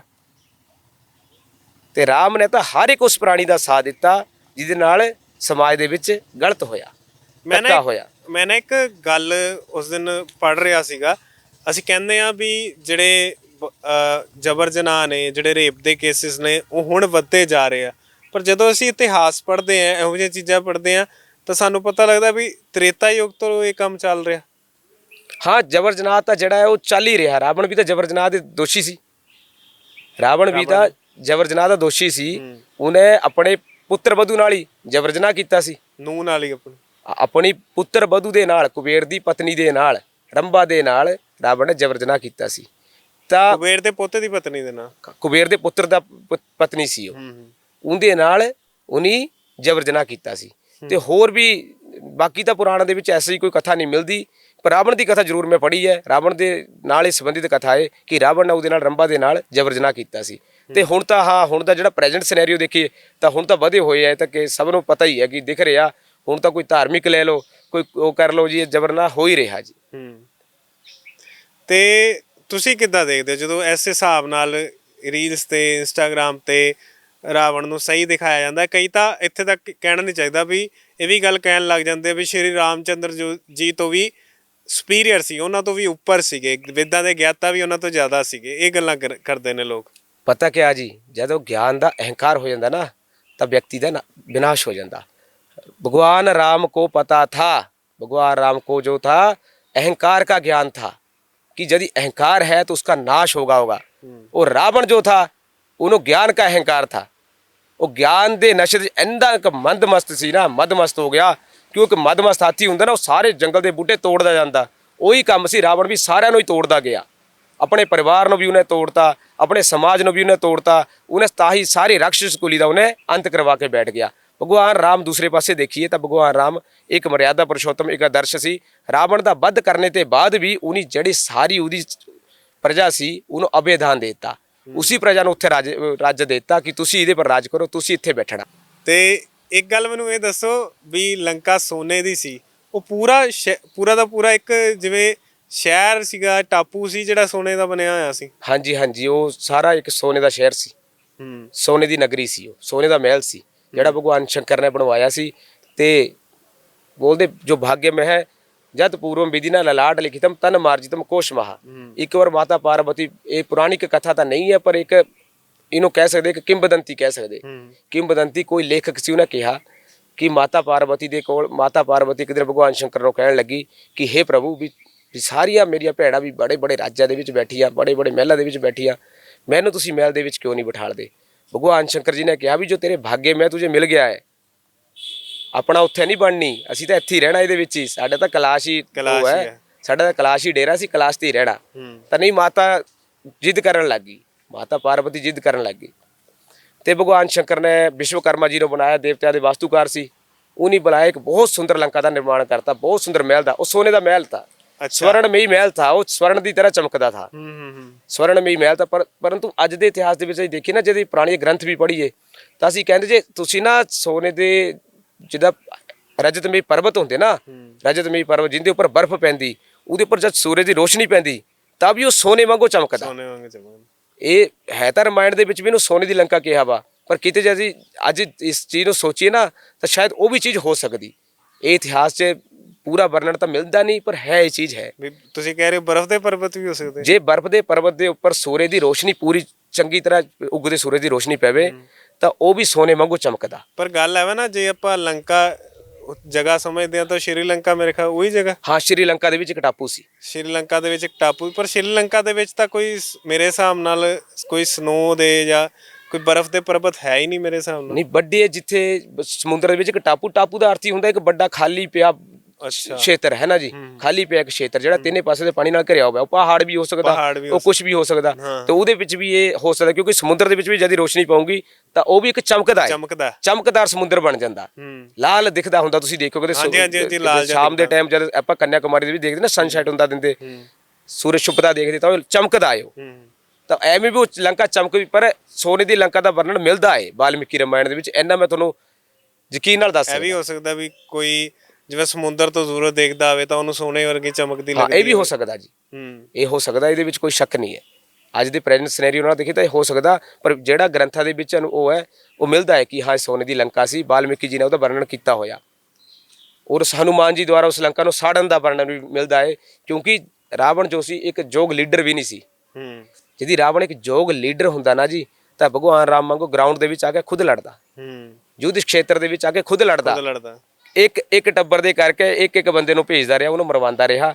ਐਦਾਂ ਉਹਨੇ ਆਪਣੇ ਸਾਰਾ ਪੁੱਤਰ ਮਰਵਾਤੇ, ਪੂਰਾ ਪਰਿਵਾਰ ਮਰਵਾਤਾ, ਔਰ ਪੂਰਾ ਹੀ ਆਪਣੀ ਰਾਖਸ਼ ਕੁਲੀ ਦਾ ਅੰਤ ਕਰਵਾਤਾ। ਲਾਸਟ ਦੇ ਵਿੱਚ ਖੁਦ ਗਿਆ, ਜਦਕਿ ਭਗਵਾਨ ਰਾਮ ਸਭ ਤੋਂ ਪਹਿਲਾਂ ਯੁੱਧ ਦੀ ਭੂਮੀ ਦੇ ਵਿੱਚ ਉਤਰੇ, ਸਭ ਤੋਂ ਪਹਿਲੇ ਯੁੱਧ ਭੂਮੀ ਦੇ ਵਿੱਚ ਉਤਰੇ, ਇੱਕ ਚੰਗੇ ਲੀਡਰ ਸੀ। ਕੁੰਭਕਰਨ ਦਾ ਵੀ ਵੱਧ ਜਿਹੜਾ ਉਹ ਸ਼੍ਰੀ ਰਾਮ ਜੀ ਨੇ ਕੀਤਾ ਸੀ, ਕਿਸੇ ਹੋਰ ਕੋਲ ਸੰਭਲ ਨਹੀਂ ਰਿਹਾ ਸੀ। ਹਾਂਜੀ ਹਾਂਜੀ ਹਾਂਜੀ, ਇਹ ਤਾਈ ਤਾਂ ਹਜੇ ਲਕਸ਼ਮਣ ਉੱਥੇ ਉਹ ਰਾਵਣ ਔਰ ਕੁੰਭਕਰਨ ਇਕੱਠੇ ਆਂਦੇ, ਰਾਵਣ ਖੁਦ ਆਂਦਾ ਤਾਂ ਇਹ ਗੱਲ ਹੀ ਨਹੀਂ ਇੱਥੇ ਤੱਕ ਵੱਧਦੀ। ਰਾਵਣ ਮਾਫੀ ਮੰਗ ਲੈਂਦਾ, ਉੱਥੇ ਖਤਮ ਹੋ ਜਾਣੀ ਸੀ, ਜਾਂ ਫਿਰ ਰਾਵਣ ਦਾ ਵੱਧ ਹੁੰਦਾ ਕੁੰਭਕਰਨ ਵਗੈਰਾ ਸਾਰੇ ਬਚ ਜਾਣੀ ਸੀ। ਪਰ ਨਹੀਂ, ਰਾਵਣ ਯੋਗ ਲੀਡਰ ਹੁੰਦਾ ਤਾਂ ਉਹ ਏਦਾਂ ਕਰਦਾ ਨਾ, ਪਰ ਉਹ ਕਿ ਲੋਭੀ ਸੀ। ਹੁਣ ਤਾਂ ਮਹਾਭਾਰਤ ਦੀ ਗੱਲ ਕਰੀਏ ਤਾਂ ਮਹਾਭਾਰਤ ਦੇ ਵਿੱਚ ਵੀ ਤਾਂ ਕਰਨ ਨੂੰ ਇੱਕ ਬੜਾ ਆਦਰਸ਼ ਦੱਸ ਦਿੰਦੇ ਅੱਜ ਕੱਲ੍ਹ। ਕਰਨ ਨੂੰ ਪੂਰਾ ਆਦਰਸ਼ ਮੰਨਿਆ ਜਾਂਦਾ। ਮਹਾਬਲੀ ਕਰਨ, ਮਹਾਵੀਰ, ਮਹਾਦਾਨਵੀਰ ਕਰਨ, ਐਸਾ ਬੋਲਦੇ ਦਾਨਵੀਰ ਕਰਨ, ਮਹਾਬਲੀ ਕਰਨ। ਆਪਣੀ ਪਰਸਨਲ ਜਿੱਦ ਕਰਕੇ, ਆਪਣੀ ਪਰਸਨਲ ਜਿੱਦ ਕਰਕੇ ਯੁੱਧ ਕਰਵਾਇਆ ਮਹਾਭਾਰਤ ਦਾ। ਮਹਾਭਾਰਤ ਦਾ ਯੁੱਧ ਵੀ ਇੱਕ ਪਰਸਨਲ ਜਿੱਦ ਸੀ, ਦੁਰਯੋਧਨ ਦੀ ਜਿੱਦ ਸੀ, ਉਹਦੇ ਕਰਨ ਦੀ ਜਿੱਦ ਸੀ। ਮਹਾਭਾਰਤ ਦਾ ਯੁੱਧ ਹੋ ਗਿਆ ਜੀ। ਕ੍ਰਿਸ਼ਨ ਭਗਵਾਨ ਯੁੱਧ ਦੇ ਪਕਸ਼ 'ਚ ਨਹੀਂ ਸੀ। ਉਦਯੋਗ ਪਰਬ ਦੇ ਵਿੱਚ ਭਗਵਾਨ ਕ੍ਰਿਸ਼ਨ ਫਿਰ ਉਹਦੇ ਕੋਲ ਜਾ ਕੇ ਇੱਕ ਵਾਰ ਕਹਿੰਦੇ ਵੀ ਮੈਂ ਹੱਥ ਜੋੜਦਾ ਵੀ ਦੁਰਯੋਧਨ ਤੇਰੇ ਅੱਗੇ, ਤ੍ਰਿਲੋਕੀ ਦਾ ਮਾਲਕ ਇੱਕ ਰਾਜਾ ਅੱਗੇ ਹੱਥ ਜੋੜਦਾ ਖੜ ਕੇ ਵੀ ਤੂੰ ਮੰਨ ਜਾ ਵੀ ਯੁੱਧ ਤੇਰੇ ਵਾਸਤੇ ਹਾਨੀਕਾਰਕ ਹੋ ਜਾਣਾ, ਯੁੱਧ ਨਾ ਕਰ। ਨਹੀਂ ਜੀ ਮੈਂ ਤਾਂ ਯੁੱਧ ਕਰੂੰਗਾ। ਕਰਨ ਵੀ ਕਹਿੰਦਾ ਨਹੀਂ ਜੀ ਯੁੱਧ ਕਰੂੰਗਾ ਜੀ। ਯੁੱਧ ਹੋਇਆ। ਇਹ ਜਿੱਦ ਸੀ ਉਹਨਾਂ ਦੀ। ਰਾਵਣ ਵੀ ਇੱਕ ਜਿੱਦੀ ਵਿਅਕਤੀ ਸੀ, ਰਾਵਣ ਕੋਈ ਆਦਰਸ਼ ਨਹੀਂ ਸੀ। ਹਾਂ, ਨੋ ਸ਼ੱਕ ਉਹ ਇੰਟੈਲੀਜੈਂਟ ਸੀ। ਇਹਦੇ ਵਿੱਚ ਮੈਂ ਅੱਜ ਵੀ ਕਹਿੰਦਾ, ਤੁਹਾਡੇ ਚੈਨਲ ਤੇ ਬਾਰ-ਬਾਰ ਕਹੂੰਗਾ ਕਿ ਰਾਵਣ ਇੱਕ ਇੰਟੈਲੀਜੈਂਟ ਪਰਸਨ ਸੀ। ਤ੍ਰੇਤਾ ਦੇ ਵਿੱਚ ਉਹਦੇ ਵਰਗਾ ਕੋਈ ਇੰਟੈਲੀਜੈਂਟ ਪਰਸਨ ਨਹੀਂ ਹੋਇਆ, ਨਾ ਅੱਗੇ ਕਦੇ ਹੋਣਾ।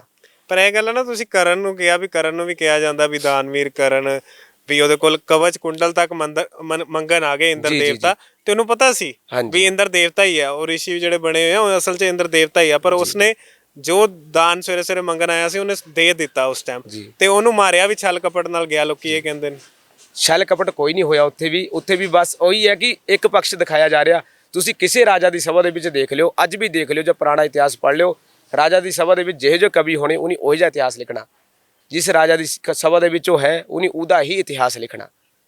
ਐਦਾਂ ਦਾ ਕੋਈ ਉੱਥੇ ਛਲ ਕਪਟ ਨਹੀਂ ਹੋਇਆ। ਕਰਨ ਨੂੰ ਪਤਾ ਸੀ, ਜੇ ਕਰਨ ਨੂੰ ਐਡੀਆਂ ਗੱਲਾਂ ਪਤਾ ਸੀ ਕਿ ਮੇਰਾ ਜੇ ਇੰਦਰ ਹੈ, ਇਹ ਸਾਰਾ ਐਦਾਂ ਹੋਣਾ ਹੈ, ਤਾਂ ਉਹਨੂੰ ਇਹ ਵੀ ਤਾਂ ਪਤਾ ਸੀ ਮਹਾਭਾਰਤ ਦਾ ਖਤਰਨਾਕ ਹੈ। ਦੁਰਯੋਧਨ ਨੂੰ ਰੋਕ ਸਕਦਾ ਸੀ, ਖੁਦ ਉੱਥੇ ਨਾ ਜਾਂਦਾ। ਉਹਦੀ ਜਿੱਦ ਸੀ ਕਿ ਦ੍ਰੋਪਦੀ ਨੇ ਮੇਰਾ ਅਪਮਾਨ ਕਰਤਾ, ਮੇਰਾ ਵਰਨ ਨਹੀਂ ਹੋਇਆ। ਉਹ ਆਪਣੇ ਆਪ ਨੂੰ ਸਿੱਧ ਸ੍ਰੇਸ਼ਟ ਕਰਨੇ ਵਾਸਤੇ ਕਿ ਮੈਂ ਹੀ ਧਨੁਰਧਰ ਹੈ, ਬਾਕੀ ਕੋਈ ਹੈ ਹੀ ਨਹੀਂ। मैं श्रेष्ठ हूँ, जे मेरा है स्वाभिमान है, मैं ही श्रेष्ठ हूँ, ये मेरा अभिमान है। मेरे भी श्रेष्ठ बैठे हैं ना, बड़े बड़े विद्वान बैठे हैं ना, बड़े बड़े ज्ञानी बैठे हैं ना, ਉਹੀ ਸੀ। ਪਰ ਮਾਰਿਆ ਤਾਂ ਛਲ ਨਾਲ ਗਿਆ ਨਾ ਉਹਨੇ। ਛਲ ਨਾਲ ਕੋਈ ਨਹੀਂ ਮਾਰਿਆ ਗਿਆ ਜੀ, ਕੋਈ ਛਲ ਨਾਲ ਨਹੀਂ ਮਾਰਿਆ ਗਿਆ। ਉਹਨੂੰ ਸਾਰਾ ਹੀ ਉਸ ਗੱਲ ਦਾ ਪਹਿਲਾਂ ਹੀ ਪਤਾ ਸੀ। ਭਗਵਾਨ ਸ਼੍ਰੀ ਕ੍ਰਿਸ਼ਨ ਉਹਨੂੰ ਪਹਿਲਾਂ ਆਗਾਹ ਕਰਤਾ ਸੀ, ਤੂੰ ਯੁੱਧ ਦੇ ਵਿੱਚ ਅੱਜ ਨਾ ਆ, ਤੇਰੀ ਮ੍ਰਿਤਿੂ ਹੈ। ਉਹ ਯੁੱਧ ਦੇ ਵਿੱਚ ਆਇਆ, ਕਿਉਂ ਆਇਆ? ਜਿਹਦੇ ਸੀ ਮੈਂ ਹੀ श्रेष्ठ ਹੈ। ਨਾ ਆਂਦਾ ਜੀ, ਉਹਨੂੰ ਪਤਾ ਵੀ ਮਰ ਜਾਣਾ, ਮੇਰੇ ਨਾਲ ਛਲ ਹੋ ਸਕਦਾ, ਕਪਟ ਹੋ ਸਕਦਾ। ਛਲ ਉੱਥੇ ਕੋਈ ਨਹੀਂ ਸੀ। ਉਹਨੂੰ ਟਾਈਮ ਦਿੱਤਾ ਸੀ, ਉਹਨੂੰ ਟਾਈਮ ਦਿੱਤਾ ਸੀ, ਉਹਨੂੰ ਸਮਾਂ ਦਿੱਤਾ ਸੀ, ਤੂੰ ਇੰਨੇ ਟਾਈਮ ਦੇ ਵਿੱਚ ਆਪਣਾ ਰੱਥ ਦਾ ਟਾਇਰ ਕੱਢ ਲੈ, ਪਹੀਆ ਕੱਢ ਲੈ, ਨਹੀਂ ਤਾਂ ਤੈਨੂੰ ਮੈਂ ਮਾਰ ਦੇਣਾ। ਉਹ ਤੇ ਨਹੀਂ ਨਿਕਲਿਆ, ਉੱਥੇ ਲੱਗਿਆ ਰਿਹਾ ਤਾਂ ਉਹ ਮਰਿਆ ਗਿਆ। ਸਮਾਂ ਦਿੱਤਾ ਸੀ, ਕਰਨ ਸਮਾਂ ਮਿਲਿਆ ਸੀ ਉਹਨੂੰ। ਅਰਜੁਨ ਨੇ ਉਹਨੂੰ ਇੱਕ ਪਹਿਰ ਦਾ ਸਮਾਂ ਦਿੱਤਾ ਸੀ ਕਿ ਤੂੰ ਇੱਕ ਪਹਿਰ ਦਾ ਕਿ ਤੂੰ ਆਪਣਾ ਰੱਥ ਦਾ ਪਹੀਆ ਕੱਢ ਲੈ, ਨਿਕਾਲ ਲੋ ਉੱਥੇ ਤੇ। ਪਰ ਉਹ ਨਹੀਂ ਨਿਕਾਲ ਪਾਇਆ, ਉੱਥੋਂ ਪਈਆ ਨਹੀਂ ਨਿਕਾਲ ਪਾਇਆ। ਵਾਰਤਾ ਨੇ ਹੱਤੇ ਤੇ ਹੋਇਆ ਨਾ। ਪਰ ਇਹ ਤਾਂ ਇੱਕ ਪਰਮਾਰਥ ਵੱਲੋਂ ਦੇਖੀ ਨਾ, ਅਸੀਂ ਪਰਮਾਰਥ ਵੱਲੋਂ ਦੇਖੀ, ਯੁੱਧ ਦਾ ਅੰਤ ਵੀ ਐਵੇਂ ਹੋਣਾ ਸੀ। ਯੁੱਧ ਦਾ ਉਹ ਅੰਤ ਵੀ ਐਵੇਂ ਹੋਣਾ ਸੀ। ਇੱਕ ਪਰਮਾਰਥ ਦੇਖੀਏ ਤਾਂ ਯੁੱਧ ਦਾ ਅੰਤ ਵੀ ਤਾਂ ਐਵੇਂ ਹੋਣਾ ਸੀ। ਪਰ ਉਹ ਉੱਥੇ ਕੋਈ ਛਲ ਨਹੀਂ ਹੋਇਆ। ਜੇ ਛਲ ਹੋਇਆ ਤਾਂ ਛਲ ਕਿਸੇ ਨਾਲ ਹੋਇਆ ਤਾਂ ਦ੍ਰੋਪਦੀ ਨਾਲ ਹੋਇਆ, ਯੁਧਿਸ਼ਟਰ ਨਾਲ ਛਲ ਹੋਇਆ।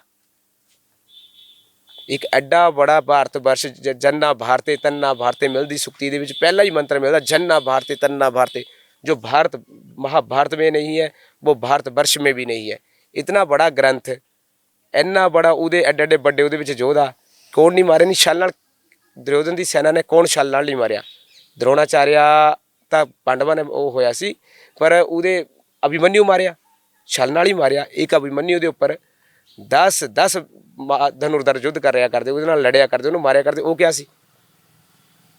वो भी तो छल सी। द्रौपदी ਦੇ ਪਰਿਵਾਰ ਨੂੰ, द्रौपदी ਨੂੰ, ਯੁਧਿਸ਼ਟਰ ਨੂੰ ਦੂਤ ਦਾ ਨਿਮੰਤਰਣ ਦੇ ਕੇ ਛਲ ਉੱਥੇ ਕਰਵਾੜਾ ਸ਼ਕੁਨੀ ਦਾ ਸਭ ਤੋਂ ਵੱਡਾ ਛਲ ਸੀ। ਉਹ ਪਾਸੇ ਜਿਹੜੇ ਸੀ ਉਹ ਮਾਇਆ ਵੀ ਪਾਸੇ ਸੀ, ਉਹਦੇ ਨਾਲ ਉਹ ਖੇਲ ਰਿਹਾ ਸੀ। ਉਹ ਛਲ ਹੀ ਤਾਂ ਸੀ, ਹੋਰ ਕੀ ਸੀ? ਛਲ ਇੱਕ ਪਕਸ਼ ਨਾ ਦੇਖੋ, ਦੋਨੇ ਪਕਸ਼ ਦੇਖੋ। ਛਲ ਕੋਈ ਨਹੀਂ, ਉਹ ਧਰਮ ਯੁੱਧ ਸੀ, ਅੱਜ ਵੀ ਉਹ ਧਰਮ ਯੁੱਧ ਹੀ ਰਹਿਣਾ। ਉਹ ਸਨਾਤਨੀਆਂ ਵਾਸਤੇ ਤਾਂ ਉਹ ਹੈ ਹੀ ਧਰਮ ਯੁੱਧ ਹੈ। ਔਰ ਸਨਾਤਨੀਆਂ ਵਾਸਤੇ ਭਗਵਾਨ ਸ਼੍ਰੀ ਰਾਮ ਜਿਹੜੇ ਹੈ ਮਰਿਆਦਾ ਪੁਰਸ਼ੋਤਮ ਹੈ ਤੇ ਰਹਿਣਗੇ। ਰਾਮਾਇਣ ਦੇ ਦੁਆਰਾ ਆਉਂਦੇ ਹਾਂ। ਹੁਣ ਆਪਾਂ ਇੰਦਰਜੀਤ ਦੀ ਗੱਲ ਕਰਦੇ ਹਾਂ ਕਿ ਇੰਦਰਜੀਤ ਕੋਲ ਇੰਨਾ ਬਲ ਸੀਗਾ, ਕਿਉਂਕਿ ਇੰਦਰਜੀਤ ਨਾਮ ਉਹਦਾ ਤਾਂ ਹੀ ਪਿਆ ਸੀ ਵੀ ਉਹਨੇ ਇੰਦਰ ਨੂੰ ਹਰਾਤਾ, ਇੰਦਰ ਲੋਕ ਜਿੱਤ ਲਿਆ ਸੀ। ਹਾਂਜੀ ਹਾਂਜੀ ਹਾਂ, ਸੱਚ ਵਿੱਚ ਉਹ ਬਹੁਤ ਵੱਡਾ ਬਲਸ਼ਾਲੀ ਸੀ। ਪਰ ਉਹ ਵੀ ਇਹੀ ਸੀ ਕਿ ਉਹ ਅਗਿਆਨੀ ਸੀ। ਐਡਾ ਬੜਾ ਬਲਸ਼ਾਲੀ ਹੁੰਦੇ ਹੋਏ ਉਹਨੂੰ ਪਤਾ ਸੀ ਕਿ ਰਾਮ ਭਗਵਾਨ ਹੈ, ਰਾਮ ਦੇ ਨਾਲ ਗਲਤ ਹੋ ਰਿਹਾ, ਆਪਣੇ ਪਿਤਾ ਨੂੰ ਰੋਕ ਸਕਦਾ ਸੀ ਕਿ ਪਿਤਾ ਜੀ ਹੁਣ ਸਾਡੇ ਪਿਤਾ ਕੋਈ ਗਲਤ ਕੰਮ ਕਰੇ, ਜੇ ਸਾਨੂੰ ਲੱਗੇ ਕਿ ਹਾਂ ਸਮਾਜ ਦੇ ਵਿੱਚ ਇਹ ਠੀਕ ਨਹੀਂ ਹੈ, ਇਹ ਗਲਤ ਹੋ ਰਿਹਾ, ਅਸੀਂ ਰੋਕਦੇ ਆ ਨਾ, ਸਾਡੀ ਜ਼ਿੰਮੇਵਾਰੀ ਬਣਦੀ ਹੈ ਨਾ। ਇੱਕ ਆਦਰਸ਼ ਪੁੱਤਰ ਹੋਣ ਦੇ ਨਾਤੇ ਤਾਂ ਜ਼ਿੰਮੇਵਾਰੀ ਬਣੂਗੀ, ਆਪਣੇ ਪਿਤਾ ਨੂੰ ਰੋਕੀਏ। ਉਹਨੇ ਕਿਉਂ ਨਹੀਂ ਰੋਕਿਆ? ਹੁਣ ਤਾਂ ਸਾਰੇ ਕਹਿ ਰਹੇ ਰਾਵਣ ਨਾਲ ਗਲਤ ਹੋ ਗਿਆ, ਰਾਵਣ ਐਵੇਂ ਹੋ ਗਿਆ। ਰਾਵਣ ਦਾ ਤਾਂ ਅੰਤ ਹੀ ਇਹ ਸੀ, ਕਿਉਂਕਿ ਜਿਹੜਾ ਡੈਲੀਕੈਂਟ ਹੈ ਨਾ ਅਪਰਾਧੀ, ਉਹਦਾ ਅੰਤ ਤਾਂ ਇਹੀ ਹੈ। ਅੱਜ ਦੇ ਪ੍ਰੈਜ਼ੈਂਟ ਸਿਨੈਰੀਓ ਦੇ ਵਿੱਚ ਵੀ ਦੇਖੋ, ਡੈਲੀਕੈਂਟ ਦਾ ਅੰਤ ਤਾਂ ਇਹੀ ਹੈ ਨਾ। ਮੈਂ ਨਾ ਵਿੱਚ ਤੁਹਾਨੂੰ ਰੋਕਣਾ ਚਾਹਾਂਗਾ, ਗੱਲ ਪੁੱਛਣੀ ਚਾਹਾਂਗਾ। ਕਈ ਕਹਿੰਦੇ ਸੀ ਵੀ ਇੰਦਰਜੀਤ ਜਦੋਂ ਜਨਮ ਵੇਲੇ ਹੀ ਅਮਰ ਹੋਣ ਲੱਗਾ ਸੀ। ਹਾਂ, ਇਹ ਤਾਂ ਕਥਾ ਸ਼ਾਇਦ ਹੈ ਕਿਤੇ, ਪਰ ਮੈਂ ਇਹਦੇ ਬਾਰੇ ਕੋਈ ਇੰਨਾ ਗਿਆਨ ਨਹੀਂ ਹੈ ਮੈਨੂੰ, ਮੈਂ ਪੜ੍ਹਿਆ ਨਹੀਂ ਇਹਦੇ ਬਾਰੇ ਇੰਨਾ। ਮੈਂ ਰਾਮਾਇਣ ਦੇ ਵਿੱਚ ਇਹਦਾ ਕੋਈ ਇੰਨਾ ਵਰਣਨ ਵੀ ਮੈਂ ਨਹੀਂ ਪੜ੍ਹਿਆ। ਇੰਦਰਜੀਤ ਦਾ ਇੰਨਾ ਵਰਣਨ ਰਾਮਾਇਣ ਦੇ ਵਿੱਚ ਨਹੀਂ ਮਿਲਦਾ। ਜਿਹੜੀ ਵਾਲਮੀਕੀ ਰਾਮਾਇਣ ਦੇ ਵਿੱਚ ਇਹਨਾਂ ਵਰਣਨ ਨਹੀਂ ਹੈ, ਇੰਨਾ ਵਰਣਨ ਇੰਨੇ ਵਿਸਤਾਰ ਨਾਲ ਨਹੀਂ ਮਿਲਦਾ ਕਿ ਹਾਂ ਉਹ ਅਮਰ ਹੋਣ ਲੱਗਿਆ ਸੀ ਜਾਂ ਉਹਦੇ ਵਿੱਚ ਐਦਾਂ ਕੁਝ ਹੋ ਸੀ, ਐਦਾਂ ਨਹੀਂ ਇਹ ਮਿਲਦਾ। ਬਾਅਦ ਚੋਂ ਐਡ ਹੋਈਆਂ ਗੱਲਾਂ। ਹਾਂ ਕੁਝ ਸ਼ਬਦ ਬਾਅਦ ਵਿੱਚ ਵੀ ਐਡ ਹੋਏ ਆ ਵਾਲਮੀਕੀ ਰਾਮਾਇਣ ਦੇ ਵਿੱਚ। ਜਿਹੜੀ ਰਾਮਚਰਿਤਰ ਮਾਨਸ ਹੈ ਟੋਟਲੀ ਹੀ ਬਾਅਦ ਵਿੱਚ ਤੁਲਸੀਦਾਸ ਜੀ ਦਾ ਲਿਖਿਆ ਹੋਇਆ, ਇਹਦੇ ਵਿੱਚ ਵੀ ਕੁਝ ਸ਼ਬਦ ਹੈ ਜਿਹੜੇ ਉਹ ਲੈ ਗਏ। ਉੱਤਰਕਾਂਡ ਤਾਂ ਜਿਹੜਾ ਬਾਅਦ ਵਿੱਚ ਹੀ ਐਡ ਹੋਇਆ ਰਾਮਾਇਣ ਦੇ ਵਿੱਚ 7 ਕਾਂਡ ਹੈ, ਪਰ 6 ਕਾਂਡ ਹੀ ਮੰਨੇ ਜਾਂਦੇ। ਜਿਹੜਾ ਉੱਤਰਕਾਂਡ ਬਾਅਦ ਵਿੱਚ ਹੀ ਐਡ ਹੋਇਆ ਮੰਨਿਆ ਜਾਂਦਾ। ਇੱਕ ਨਾ ਅਸੀਂ ਸੁਣਦੇ ਹਾਂ ਜਿਵੇਂ ਹਨੂਮਾਨ ਜੀ ਉਹ ਵੀ ਵਾਨਰ ਸਨ, ਬਾਲੀ ਵਾਨਰ ਸੀ, ਸੁਗਰੀਵ ਵਾਨਰ ਸੀ, ਵਾਨਰ ਸੈਨਾ ਜਿਹੜੀ ਸੀ ਉਹ ਲੜੀ ਸੀ ਸ਼੍ਰੀ ਰਾਮਚੰਦਰ ਜੀ ਨਾਲ। ਵਾਨਰ ਅਸਲ 'ਚ ਅਸੀਂ ਫੇਸ ਦੇਖਦੇ ਹਾਂ ਵੀ ਬੰਦਰ ਵਰਗਾ ਫੇਸ ਦਿਖਾ ਦਿੱਤਾ ਜਾਂਦਾ, ਕੀ ਉਹ ਉਦਾਂ ਦੇ ਹੀ ਸਨ? ਅੱਜ ਦੇ ਤੁਸੀਂ ਜਦ ਪ੍ਰੈਜ਼ੈਂਟ ਸਿਨੈਰੀਓ ਦੀ ਗੱਲ ਕਰਦੇ ਨਾ, ਤਾਂ ਇਹਦੇ ਵਿੱਚ ਤਾਂ ਬਹੁਤ ਜ਼ਿਆਦਾ ਚੀਜ਼ਾਂ ਐਸੀਆਂ ਹੈ ਜਿਹੜੀਆਂ ਚੇਂਜ ਹੋ ਕੇ ਆ ਗਈਆਂ। ਜਦੀ ਵਾਲਮੀਕੀ ਰਾਮਾਇਣ ਨੂੰ ਪੜ੍ਹੀ, ਜੇ ਅਸੀਂ ਸੰਸਕ੍ਰਿਤਿਕ ਉਹਦੇ ਵਿੱਚ ਦੀ ਵਿਆਖਿਆ ਕਰੀਏ ਨਾ, ਸੰਧੀ ਵਿਛੇਦ ਵੀ ਕਰੀਏ, ਤਾਂ ਬਾਨਰ ਸ਼ਬਦ ਜਿਹੜਾ ਵਾਹ ਨਰਾ, वाह अर्थात ये कैसा नर है, कितना सुंदर है, कितना बलशाली है। इतने इतने बड़े बालू बरूद थे, इतना बड़े हनुमान जी का जो आकार था बहुत बड़ा था, बोलते हैं कि वो गगनचुंबी थे। इतने बड़े 100 योजन के समुद्र को एक छलांग में पार कर गए। तो एक बांदर के लिए ऐसी बात तो नहीं हो सकती। एक छोटा बांदर है जो बानर है, उसके लिए तो ऐसी बात नहीं हो सकती। वो बड़े बड़े योद्धा थे, वो बड़े बड़े सुंदर नर थे, इसलिए उनको बानर वहाँ पे कहा गया है। ये जो सामान्य बानर है, इनसे उसका कोई संबंध नहीं है वाल्मीकि रामायण में। मतलब जितना ਦਾ ਹੁਣ ਫੇਸ ਲਾ ਕੇ ਦਿਖਾ ਦਿੱਤਾ ਜਾਂਦਾ ਹੈ, ਇਹ ਉਹ ਇਦਾਂ ਦੀ ਚੀਜ਼ ਨਹੀਂ ਹੈ। ਹਨੂਮਾਨ ਜੀ ਦਾ ਬੜਾ ਹੀ ਸੁੰਦਰ ਸਵਰੂਪ ਦਾ ਵਰਣਨ ਸੁੰਦਰਕਾਂਡ ਦੇ ਵਿੱਚ ਵੀ ਮਿਲਦਾ ਹੈ। अच्छा, सुंदरकांड का अर्थ ही ऐसा ही जिसका सुंदर मुख हो, उसको सुंदरकांड। हनुमान जी को उसमें जो वर्णन है ना हनुमान जी का, वो बड़ा सुंदर किया वा कि हनुमान जी बड़े बलिष्ठ है, उनकी भुजाएं बड़ी बलिष्ठ है। उन्हीं इंद्रजीत का एकदम नाल वो जड़ा उन्हें पास छड्या, वो एकदम नाल तोड़ता। ब्रह्म पास था उन्हीं वो करता मन्निया, पर दूसरे पास ने उन्हीं अद्धी तोड़ता। ਜਿਹੜਾ ਉਤੇ ਪਹਿਲਾ ਅਕਸ਼ੇ ਕੁਮਾਰ ਹੈ, ਉਹਨੂੰ ਇੱਕ ਮੁਸ਼ਟੀ ਪ੍ਰਹਾਰ ਨਾਲ ਭਗਾ ਕੇ ਮਾਰਤਾ। ਅਕਸ਼ੇ ਕੁਮਾਰ ਕੋਈ ਛੋਟਾ ਮੋਟਾ ਯੋਧਾ ਤਾਂ ਨਹੀਂ ਸੀ, ਬਹੁਤ ਵੱਡਾ ਯੋਧਾ। ਇੱਕ ਛੋਟੇ ਬਾਨਰ ਵਾਸਤੇ ਇਹ ਚੀਜ਼ ਤਾਂ ਸੰਭਵ ਨਹੀਂ ਹੈ ਕਿ ਉਹਨੂੰ ਮਾਰ ਦੇਵੇ ਯੋਧੇ ਨੂੰ। ਤਾਂ ਹਨੂਮਾਨ ਜੀ ਦਾ ਇੰਨਾ ਸੁੰਦਰ ਵਰਣਨ ਮਿਲਦਾ ਕਿ ਹਨੂਮਾਨ ਜੀ ਇੱਕ ਅਲੱਗ ਹੀ ਛਵੀ ਦੇ ਉਹਦੇ ਵਿੱਚ ਮਾਲਕ ਸੀ। ਪਰ ਅੱਜ ਇੱਕ ਮਕੋਟਾ ਜਿਹਾ ਲਾ ਦਿੰਦੇ ਤੇ ਕਹਿੰਦੇ ਆ ਹਨੂਮਾਨ ਜੀ ਆ ਗਏ, ਇਹ ਐਵੇਂ ਹੋ ਗਿਆ। ਸਾਰਾ ਕੋਸ਼ਿਸ਼ ਸਾਡੀ ਸੰਸਕ੍ਰਿਤੀ ਨੂੰ ਨਾ ਇਹ ਵਿਗਾੜ ਕੇ ਰੱਖਤਾ। ਇੱਕ ਨਾ ਮੈਂ ਵੀਡੀਓ ਦੇਖ ਰਿਹਾ ਸੀ, ਵਿੱਚ ਇੱਕ ਗੱਲ ਕਰ ਲੈਣਾ। ਜਦੋਂ ਲੁਧਿਆਣੇ ਦੀ ਵੀਡੀਓ ਮੈਂ ਤੁਹਾਨੂੰ ਦਿਖਾਵਾਂਗਾ ਵੀ ਜੇ ਆਪਾਂ ਗੱਲ ਕਰਦੇ ਹਾਂ ਵੀ ਉਸ ਤੋਂ ਪਹਿਲਾਂ ਵੀ ਰਾਮਲੀਲਾ ਹੁੰਦੀਆਂ ਨੇ, ਤਾਂ ਰਾਮਲੀਲਾ ਦੇ ਵਿੱਚ ਗਾਣੇ ਵੱਜ ਰਹੇ ਨੇ। ਗਾਣੇ ਦੇ ਵਿੱਚ ਜਿਹੜੇ ਬਣੇ ਹੋਏ ਆ ਰਾਵਣ ਸ਼ਰਾਬ ਪੀ ਰਹੇ ਨੇ, ਪਿੱਛੇ ਗਾਣੇ ਵੱਜ ਰਹੇ ਆ, ਪ੍ਰੋਪਰਲੀ ਸ਼ਰਾਬ ਦੇ ਗਾਣੇ ਵੱਜ ਰਹੇ ਆ। ਮਨ ਨਹੀਂ ਦੁਖਦਾ ਜਦੋਂ ਐਂ ਦੇਖਦੇ? ਬਹੁਤ ਜ਼ਿਆਦਾ ਦੁੱਖ ਹੁੰਦਾ ਜੀ। ਪਰ ਕਹੀਏ ਕਿਹਨੂੰ? ਜਿਹੜਾ ਕਹਿੰਦੇ ਬੋਲੂ ਉਹੀ ਕੁੰਡਾ ਖੋਲੂ। ਅੱਜ ਤਾਂ ਇਹੀ ਕਹਾਵਤ ਹੈ, ਜਿਹੜਾ ਬੋਲੂ ਉਹੀ ਕੁੰਡਾ ਖੋਲੂ। ਸਾਡੇ ਸਮਾਜ ਦੇ ਵਿੱਚ ਸਭ ਤੋਂ ਵੱਡੀ ਸਾਡੀ ਸੰਸਕ੍ਰਿਤੀ ਨੂੰ ਜਿਹੜਾ ਹੈ ਇਹਦਾ ਨਾਸ਼ ਕਰਨ ਵਾਲੇ ਜਿਹੜੇ ਸਾਡੀਆਂ ਇਹ ਜਿਹੜੀਆਂ ਕਮੇਟੀਆਂ ਬਣੀਆਂ ਹੋਈਆਂ ਨਾ, ਇਹ ਨਹੀਂ ਹੋ ਕੀਤਾ ਹੋਇਆ। ਇਹਦੇ ਵਿੱਚ ਕਮੇਟੀਆਂ ਨੂੰ ਸੰਗਿਆਨ ਲੈਣਾ ਚਾਹੀਦਾ ਕਿ ਹਾਂ ਇਹ ਕਿਆ ਹੋ ਰਿਹਾ। ਸਾਡੇ ਉੱਥੇ ਵੀ ਰਾਮਲੀਲਾ ਹੁੰਦੀ, ਅਨੰਦਪੁਰ ਸਾਹਿਬ ਦਾ ਮੈਂ ਰਹਿਣੇ ਵਾਲਾ ਹੈ। ਸਾਡੇ ਅਨੰਦਪੁਰ ਸਾਹਿਬ ਵੀ ਰਾਮਲੀਲਾ ਹੁੰਦੀ, ਬਹੁਤ ਪੁਰਾਣੀ ਰਾਮਲੀਲਾ ਹੁੰਦੀ, ਬੜੇ ਸੱਭੇ ਤਰੀਕੇ ਨਾਲ ਉਹਦੇ ਵਿੱਚ ਸਾਰਾ ਪ੍ਰੋਗਰਾਮ ਜਿਹੜਾ ਸੰਪੰਨ ਹੁੰਦਾ। ਲਾਸਟ ਵਿਜੈ ਦਸ਼ਮੀ ਦੇ ਦਿਨ ਰਾਵਣ ਦਾ ਦਹਨ ਹੋ ਕੇ ਬੜੇ ਆਦਰ ਸਨਮਾਨ ਦੇ ਨਾਲ ਜਿਹੜੇ ਰਾਮ ਜੀ ਵੀ ਬਣਦੇ ਉਹਨਾਂ ਨੂੰ ਘਰ ਦੇ ਵਿੱਚ ਛੱਡ ਕੇ ਆਇਆ ਜਾਂਦਾ। ਪਰ ਅੱਜ ਦੇ ਤੁਸੀਂ ਪ੍ਰੈਜ਼ੈਂਟ ਸਿਨੈਰੀਓ ਦੇ ਵਿੱਚ ਮੈਂ ਵੀ ਬਹੁਤ ਵੀਡੀਓ ਤੁਹਾਡੀਆਂ ਵੀ ਦੇਖਿਆ, ਤੁਸੀਂ ਵੀ ਰਿਲੀਜ਼ ਕੀਤੀਆਂ ਕਿ ਰਾਵਣ ਸ਼ਰਾਬ ਪੀ ਰਿਹਾ, ਰਾਵਣ ਉਹ ਕਰ ਰਿਹਾ, ਰਾਵਣ ਬੜੇ ਵੱਡੇ ਸਿੱਧੂ ਮੂਸੇਵਾਲੇ ਦੇ ਗਾਣੇ ਲਾ ਕੇ ਨੱਚ ਰਿਹਾ। ਇਹ ਬਹੁਤ ਸਾਡੀ ਸੰਸਕ੍ਰਿਤੀ ਦਾ ਨਾਸ਼ ਕਰਨ ਵਾਲੀ ਗੱਲ ਹੈ। ਇੱਕ ਮਨੋਰੰਜਨ ਦਾ ਸਾਧਨ ਬਣਾ ਕੇ ਰਾਮਾਇਣ ਨੂੰ ਰੱਖਤਾ। ਰਾਮਾਇਣ ਸਾਨੂੰ ਕਿਆ ਦਿੰਦੀ ਇਹ ਨਹੀਂ ਕੋਈ ਦੇਖ ਰਿਹਾ। ਅੱਜ ਰਾਮਾਇਣ ਤੋਂ ਸਾਨੂੰ ਕੀ ਮਿਲ ਰਿਹਾ ਇਹ ਕੋਈ ਨਹੀਂ ਦੇਖ ਰਿਹਾ। ਬਸ ਰਾਮਾਇਣ ਨੂੰ ਇੱਕ ਮਨੋਰੰਜਨ ਦਾ ਸਾਧਨ ਬਣਾ ਕੇ ਲੋਕਾਂ ਨੇ ਰੱਖਤਾ। ਘਰ ਦੇ ਵਿੱਚ ਖੁਲਵਾ ਲਈ, 24 ਘੰਟੇ ਦੇ ਬਾਅਦ ਇਹਦਾ ਭੋਗ ਪੈ ਜਾਣਾ। ਬਸ ਇੱਥੇ ਤੱਕ ਸੀਮਿਤ ਰੱਖਤਾ। ਵਾਲਮੀਕੀ ਜੀ ਨੂੰ ਤਾਂ ਕੋਈ ਪੜ੍ਹ ਹੀ ਨਹੀਂ ਰਿਹਾ ਭਗਵਾਨ ਨੂੰ। ਉਨੀ ਵਾਲਮੀਕੀ ਭਗਵਾਨ ਜੀ ਨੇ ਕੀ ਕਿਹਾ ਰਾਮਾਇਣ ਦੇ ਵਿੱਚ? ਇੱਕ ਆਦਰਸ਼ ਸਮਾਜ ਦੀ ਸਥਾਪਨਾ ਵਾਲਮੀਕੀ ਜੀ ਨੇ ਰਾਮਾਇਣ ਦੇ ਵਿੱਚ ਕੀਤੀ ਵੀ, ਕਿ ਉਹ ਐਸਾ ਆਦਰਸ਼ ਸਮਾਜ ਹੈ ਜਿਹਦੇ ਵਿੱਚ ਹਰ ਇੱਕ ਪ੍ਰਾਣੀ ਖੁਸ਼ ਹੈ। ਲਾਸਟ ਦੇ ਵਿੱਚ ਮਾਤਾ ਸੀਤਾ ਆ ਕੇ ਵੀ ਖੁਸ਼ ਹੈ। ਉਸ ਧਰਤੀ ਪਤਾਲ ਦੇ ਵਿੱਚ ਜਾਂਦੇ ਉਸ ਸਮੇਂ ਵੀ ਉਹ ਖੁਸ਼ ਹੈ।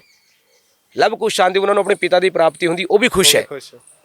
ਤਾਂ ਰਾਮਾਇਣ ਤਾਂ ਸਾਨੂੰ ਸੰਦੇਸ਼ਾ ਹੀ ਐਸਾ ਦਿੰਦੀ ਕਿ ਤੁਸੀਂ ਇੱਕ ਆਦਰਸ਼ ਸਮਾਜ ਦੇ ਵਿੱਚ ਰਹੋ, ਆਦਰਸ਼ ਸਮਾਜ ਦੇ ਨਾਗਰਿਕ ਬਣੋ ਤੇ ਆਪਣੇ ਸਮਾਜ ਨੂੰ ਸੋਹਣਾ ਸਾਫ ਸੁਥਰਾ ਬਣਾਓ। ਪਰ ਅੱਜ ਕਿੱਥੇ ਹੈ ਜੀ? ਅੱਜ ਤਾਂ ਰਾਵਣ ਉਹੀ ਹੈ, ਬਸ ਰਾਵਣ ਹੋਈ ਵੀ ਧਾਰਮਿਕ। ਰਾਮਾਇਣ ਦੇ ਵਿੱਚ ਇੱਕ ਛੋਟਾ ਜਿਹਾ ਪ੍ਰਸੰਗ ਹੋਰ ਆਉਂਦਾ, ਮੈਂ ਤੁਹਾਨੂੰ ਸੁਣਾਉਂਦਾ। ਪੰਪਾ ਸਰੋਵਰ ਦੇ ਉੱਤੇ ਜਦ ਨਾ ਭਗਵਾਨ ਰਾਮ ਪਹੁੰਚੇ ਔਰ ਨਾਲ ਉਹਨਾਂ ਦੇ ਲਕਸ਼ਮਣ ਸੀ, ਤਾਂ ਉੱਥੇ ਨਾ ਇੱਕ ਬਗੁਲਾ ਬੈਠਾ ਹੋਇਆ ਸੀ। ਬਗੁਲਾ ਭਗਤ ਸੁਣਿਆ ਕਦੇ? ਬਗੁਲਾ ਭਗਤ, ਇਹ ਬਗੁਲਾ ਇੱਕ ਪੰਛੀ ਹੈ। ਹਾਂਜੀ ਹਾਂਜੀ ਹਾਂਜੀ, ਪਕਸ਼ੀ ਸੀ। ਬਗੁਲਾ ਪੰਛੀ ਸੁਣਿਆ? ਤਾਂ ਉੱਥੇ ਇੱਕ ਬਗੁਲਾ ਪੰਛੀ ਬੈਠਾ ਹੋਇਆ ਸੀ। ਤਾਂ ਉਸ ਬਗੁਲੇ ਪੰਛੀ ਨੂੰ ਦੇਖ ਕੇ ਲਕਸ਼ਮਣ ਦੇ ਮਨ 'ਚ ਵਿਚਾਰ ਆ ਜਾਂਦਾ ਵੀ पश्य प्रभु एतत् भक्ता बगुला, भी इस बगुले भक्त को देखो जो कितनी शांति से बैठा है, कितनी तपस्या में लीन है। तो बोलते हैं उस जो सरोवर है ना, पंपा सरोवर, उसकी मछली आके कूद के उस समय पक्षी भी बोलते थे, वन्य जीव भी बोलते, त्रेता युग था। तो वो अच्छा, पक्षी जीव सारे बोल रहे हाँ बोलने वाले, ताही तो बानर गल्ला कर रहे, ऋष बालू गल्ला कर रहे, ताही कर रहे जो बोल रहे सी। और अज के समय के बानर बोल सकते? उस समय ऐसा जटायु का वर्णन आता, जटायु बोलता सी, एक पक्षी है जटायु, जटायु बोलता सी। ते मछली बाहर आंदी, बाहर आके पानी ते बाहर आके वो बोलदी कि राम तू इन्हों धार्मिक दसदा, इन्हें मेरे कुल का नाश करता। ये ਇਹੋ ਜਿਹਾ धार्मिक है, इन्हें सारिया मछलियां खा लिया, मेरे कुल दी जिन्नियां थी सब खा गया है। ਇੱਥੇ बैठ के तुसीं इन्हों धार्मिक दस रहे। ਇਹ ਤਾਂ ਉਹੀ धार्मिक रावण सी, ਉਹੀ धार्मिक रावण सी। अपनी जिद पिछे सारे समाज का नाश कर गया। एक ज्ञानी होना, एक इंटैलीजेंट होना, एक विद्वान होना, ये कदे थोनों लाइसेंस नहीं दिंदा भी तुसी कदाचारी बनो, तुसी डेलीगेंट बन जाओ, तुसी अपराधी बन जाओ। जो अपराध की सजा फिर तुहानूं पता दंड विधान उस समय भी सी, अज भी है। दंड विधान तो फिर मिलूंगा ही, कर्मों का फल फल आज नहीं तो कल, वो तो मिल के रहेगा जी। रावण को भी मिला। इसलिए साडे समाज के लोगों को चाहिए कि ਜਿਹੜੇ राम है वही आदर्श है, उन्होंने आदर्श बन के उन्हों के रास्ते ते असीं ਚੱਲੀਏ, उन्होंने आदर्श मनीए। गुरु गोबिंद सिंह जी ਨੂੰ आदर्श मनीए। इन्हां राक्षस प्रवृत्ति के लोगों को आदर्श ना मनी। ਜਿਹੜੇ ਆਪਾਂ ਹੁਣ ਰਾਕਸ਼ਸਾਂ ਨੂੰ ਕਹਿਣ ਲੱਗੇ ਨਾ रावण एक आदर्श है, रावण आदर्श नहीं हो सकता। हाँ रावण विद्वान हो सकता, विद्वान कोई भी हो सकता, राक्षस भी विद्वान हो सकता, ब्राह्मण भी विद्वान हो सकता, मनुष्य भी विद्वान हो सकता, हर एक प्राणी विद्वान हो सकता, कोई पक्षी भी विद्वान हो सकता। हिटलर भी कह लिए, हिटलर भी विद्वान सी, विद्वान सी। हुण तानाशाह अपना किंग जोंग है, विद्वान है, और है तो तानाशाही है ना। रावण भी वही तानाशाह सी, रावण भी वही तानाशाह सी। तो तुसी किद्दां उहनूं विद्वान कह सकदे, किद्दां उहनूं तुसी एक आदर्श कह सकदे? विद्वान तां सी पर उहनूं आदर्श किद्दां कह सकदे? वो आदर्श नहीं सी। जे आपां भगत दी गल करदे आ तां हनुमान जी भी बड़े वड्डे भगत सन राम जी दे। बड़े भगत क्या, सबसे बड़े भगत हनुमान जी सी। सबसे बड़ा त्याग किसी का रामायण दे विच देखोगे तो हनुमान जी का मिलूगा। हर एक चीज़ वो जड़ी वो एक प्रभु अपने स्वामी वास्ते कर सकते, हनुमान जी ने की। हनुमान जी ना होंदी तां संजीवनी विद्या, संजीवनी बूटी उत्थे नहीं आती, लक्ष्मण के प्राण नहीं बचते, माता सीता का पता ना लगता, लंका का दहन ना हुंदा। ये सारे करने वाले हनुमान जी सी। हनुमान जी नूं अज असीं की है, एक भूत प्रेत भजाने वाली विद्या समझ लिया वा कि भूत प्रेत भजाते हनुमान जी, संकट कटे मिटे सब पीड़ा, जो सुमरे हनुमत बलवीरा। लोग ये भी कहते हैं भूत प्रेत बजाना हनुमान चालीसा, भूत पिशाच निकटना आवे, महावीर जब नाम सुनावे। हनुमान जी दी शक्तियां, हनुमान जी का त्याग, हनुमान जी की भगती वो कोई नहीं देख रहा। हनुमान जी ने एक भूत भजाने वाला दस्या गया कि ये भूत भजाते बस, और कुछ नहीं इन्हां दा। ਇੱਥੇ तक हनुमान जी ਨੂੰ ਹੁਣ ਜਿਹੜਾ ਅੱਜ ਦਾ ਸਮਾਜ ਆ ਉਹ ਰਿਪਰੈਜ਼ੈਂਟ ਕਰ ਰਿਹਾ। शाम के टाइम आके हनुमान जी के मंदिर के विच बड़े बड़े चढ़ने, प्रसाद चढ़ना, वो चढ़ना, पर समाज जा कित्थे रहा? हनुमान जी नूं, हनुमान जी का जिहड़ा ज्ञान सी उस ज्ञान को क्यों नहीं उधारण कर रहे? हनुमान जी की दस रहे वो क्यों नहीं एक्सैप्ट कर पा रहे? वह हनुमान जी को एक भूत प्रेत की विद्या ना बनाओ। हनुमान जी का त्याग देखो, हनुमान जी भगवान राम के अनन्य भगत सी। ਇਹੋ ਜਿਹੇ भगत तुसी बनो ਤਾਂ ਤੁਹਾਨੂੰ ईश्वर प्राप्ति अपने आप संभव है। नहीं कई ਅਸੀਂ ਜਿਵੇਂ ਗੱਲਾਂ ਸੁਣਦੇ ਆ ਕਿ ਇਹ ਇਤਿਹਾਸਕ ਆਧਾਰ ਹੈ ਇਹਨਾਂ ਦਾ, ਜਾਂ ਕਿਸੇ ਵੇਦ 'ਚ ਲਿਖਿਆ ਹੋਇਆ, ਜਿਵੇਂ ਕਹਿੰਦੇ ਆ ਵੀ ਹਨੂਮਾਨ ਜੀ ਛੋਟੇ ਸਨ ਤਾਂ ਸੂਰਜ ਕੋਲ ਚਲੇ ਗਏ ਸੀ, ਸੂਰਜ ਖਾਨ ਚਲੇ ਗਏ ਸੀ। ਹਾਂ ਹਾਂ ਇਹਦਾ ਵਰਣਨ ਮਿਲਦਾ, ਵਾਲਮੀਕੀ ਰਾਮਾਇਣ ਦੇ ਵਿੱਚ ਵੀ ਇਹਦਾ ਵਰਣਨ ਮਿਲਦਾ, ਹਨੂਮਾਨ ਜੀ ਦੇ ਸੁੰਦਰਕਾਂਡ ਦੇ ਵਿੱਚ ਵੀ ਇਹਦਾ ਵਰਣਨ ਮਿਲਦਾ ਹੈ। ਕਿਉਂਕਿ ਹਨੂਮਾਨ ਜੀ ਜੋ ਸੀ ਜਦੋਂ ਪੈਦਾ ਹੋਏ ਸੀ ਉਹਨਾਂ ਨੂੰ ਉਸ ਸਮੇਂ ਹੀ ਪਵਨ ਪੁੱਤਰ ਕਿਹਾ ਜਾਂਦਾ ਸੀ। ਪਵਨ ਪੁੱਤਰ ਭਗਵਾਨ ਸ਼ੰਕਰ ਦੇ ਰੁद्र ਅਵਤਾਰ ਸੀ, 11ਵੇਂ ਅਵਤਾਰ ਸੀ। 11ਵੇਂ ਅਵਤਾਰ ਸੀ, ਠੀਕ ਹੈ ਜੀ। ਤਾਂ ਉਹਨਾਂ ਨੂੰ ਬਚਪਨ ਤੋਂ ਉਹ ਸ਼ਕਤੀਆਂ ਪ੍ਰਾਪਤ ਸੀ। ਇੱਕ ਵਾਰ ਹਨੂਮਾਨ ਜੀ ਨੇ ਬਾਲ ਖੇਲ ਦੇ ਵਿੱਚ ਹੀ ਨਾ ਆਪਣਾ ਸੂਰਜ ਨੂੰ ਨਿਗਲ ਲਿਆ ਸੀ। ਜਦੋਂ ਸੂਰਜ ਨੂੰ ਨਿਗਲ ਲਿਆ ਫਿਰ ਥੋੜਾ ਜਿਹਾ ਉਹਦੇ ਪਰ ਇੱਕ ਬੋਲਦੇ ਨਾ ਵੀ ਸਟਿਕਨੈਸ ਰੱਖਣੀ ਬਹੁਤ ਜ਼ਰੂਰੀ ਹੋ ਗਈ ਸੀ ਹਨੂਮਾਨ ਜੀ ਪਰ। ਫਿਰ ਸਾਰੇ ਦੇਵਤਾ ਦੇ ਵਿੱਚ ਇੱਕ ਮੰਥਨ ਹੋਇਆ, ਗੱਲਬਾਤ ਹੋਈ ਬੈਠ ਕੇ ਕਿ ਫਿਰ ਸਾਰੇ ਦੇਵਤਾ ਨੇ ਇੱਕ ਨਿਰਣੇ ਲਿਆ ਕਿ ਹਾਂ ਕੁਛ ਸ਼ਕਤੀਆਂ ਜਿਹੜੀ ਸੀ, ਫਿਰ ਇੱਕ ਰਿਸ਼ੀ ਹੋਏ, ਰਿਸ਼ੀ ਨੇ ਉਹਨਾਂ ਨੂੰ ਸ਼ਰਾਪ ਦਿੱਤਾ ਤਾਂ ਉਹਨਾਂ ਦੀ ਸ਼ਕਤੀਆਂ ਉਹ ਭੁੱਲ ਗਏ। ਸਮੇਂ ਆਣੇ ਪਰ ਉਹਨਾਂ ਨੂੰ ਯਾਦ ਆਉਂਦੀਆਂ ਸੀ, ਜੇ ਕੋਈ ਉਹਨਾਂ ਨੂੰ ਯਾਦ ਕਰਾ ਦੇਵੇ ਤਾਂ ਉਹਨਾਂ ਨੂੰ ਯਾਦ ਆ ਜਾਂਦੀਆਂ ਸੀ। ਹੁਣ ਜਦੋਂ ਕਿਸ਼ਕਿੰਧਾ ਕਾਂਡ ਦੇ ਵਿੱਚ ਉਹ ਸਾਰੇ ਪੁੱਛਦੇ ਸਮੁੰਦਰ ਕੌਣ ਪਾਰ ਕਰੂ, ਕੌਣ ਪਾਰ ਕਰੂ, ਤੇ ਸਾਰੇ ਕਹਿਣ ਲੱਗੇ ਮੈਂ ਭੱਜ ਤਾਂ ਸਕਦਾ, ਮੈਂ ਛਾਲ ਤਾਂ ਮਾਰ ਸਕਦਾ, ਪਰ ਉਨੀ ਦੂਰ ਮੇਰੇ ਤੇ ਵਾਪਸ ਨਹੀਂ ਆਇਆ ਜਾਣਾ। ਫਿਰ ਹਨੂਮਾਨ ਜੀ ਵਿਚਾਰੇ ਪਿੱਛੇ ਜਾ ਕੇ ਇੱਕ ਟਿੱਲੇ ਤੇ ਬੈਠੇ, ਪਰਵੱਜੇ ਤੇ ਬੈਠੇ ਜਾ ਕੇ।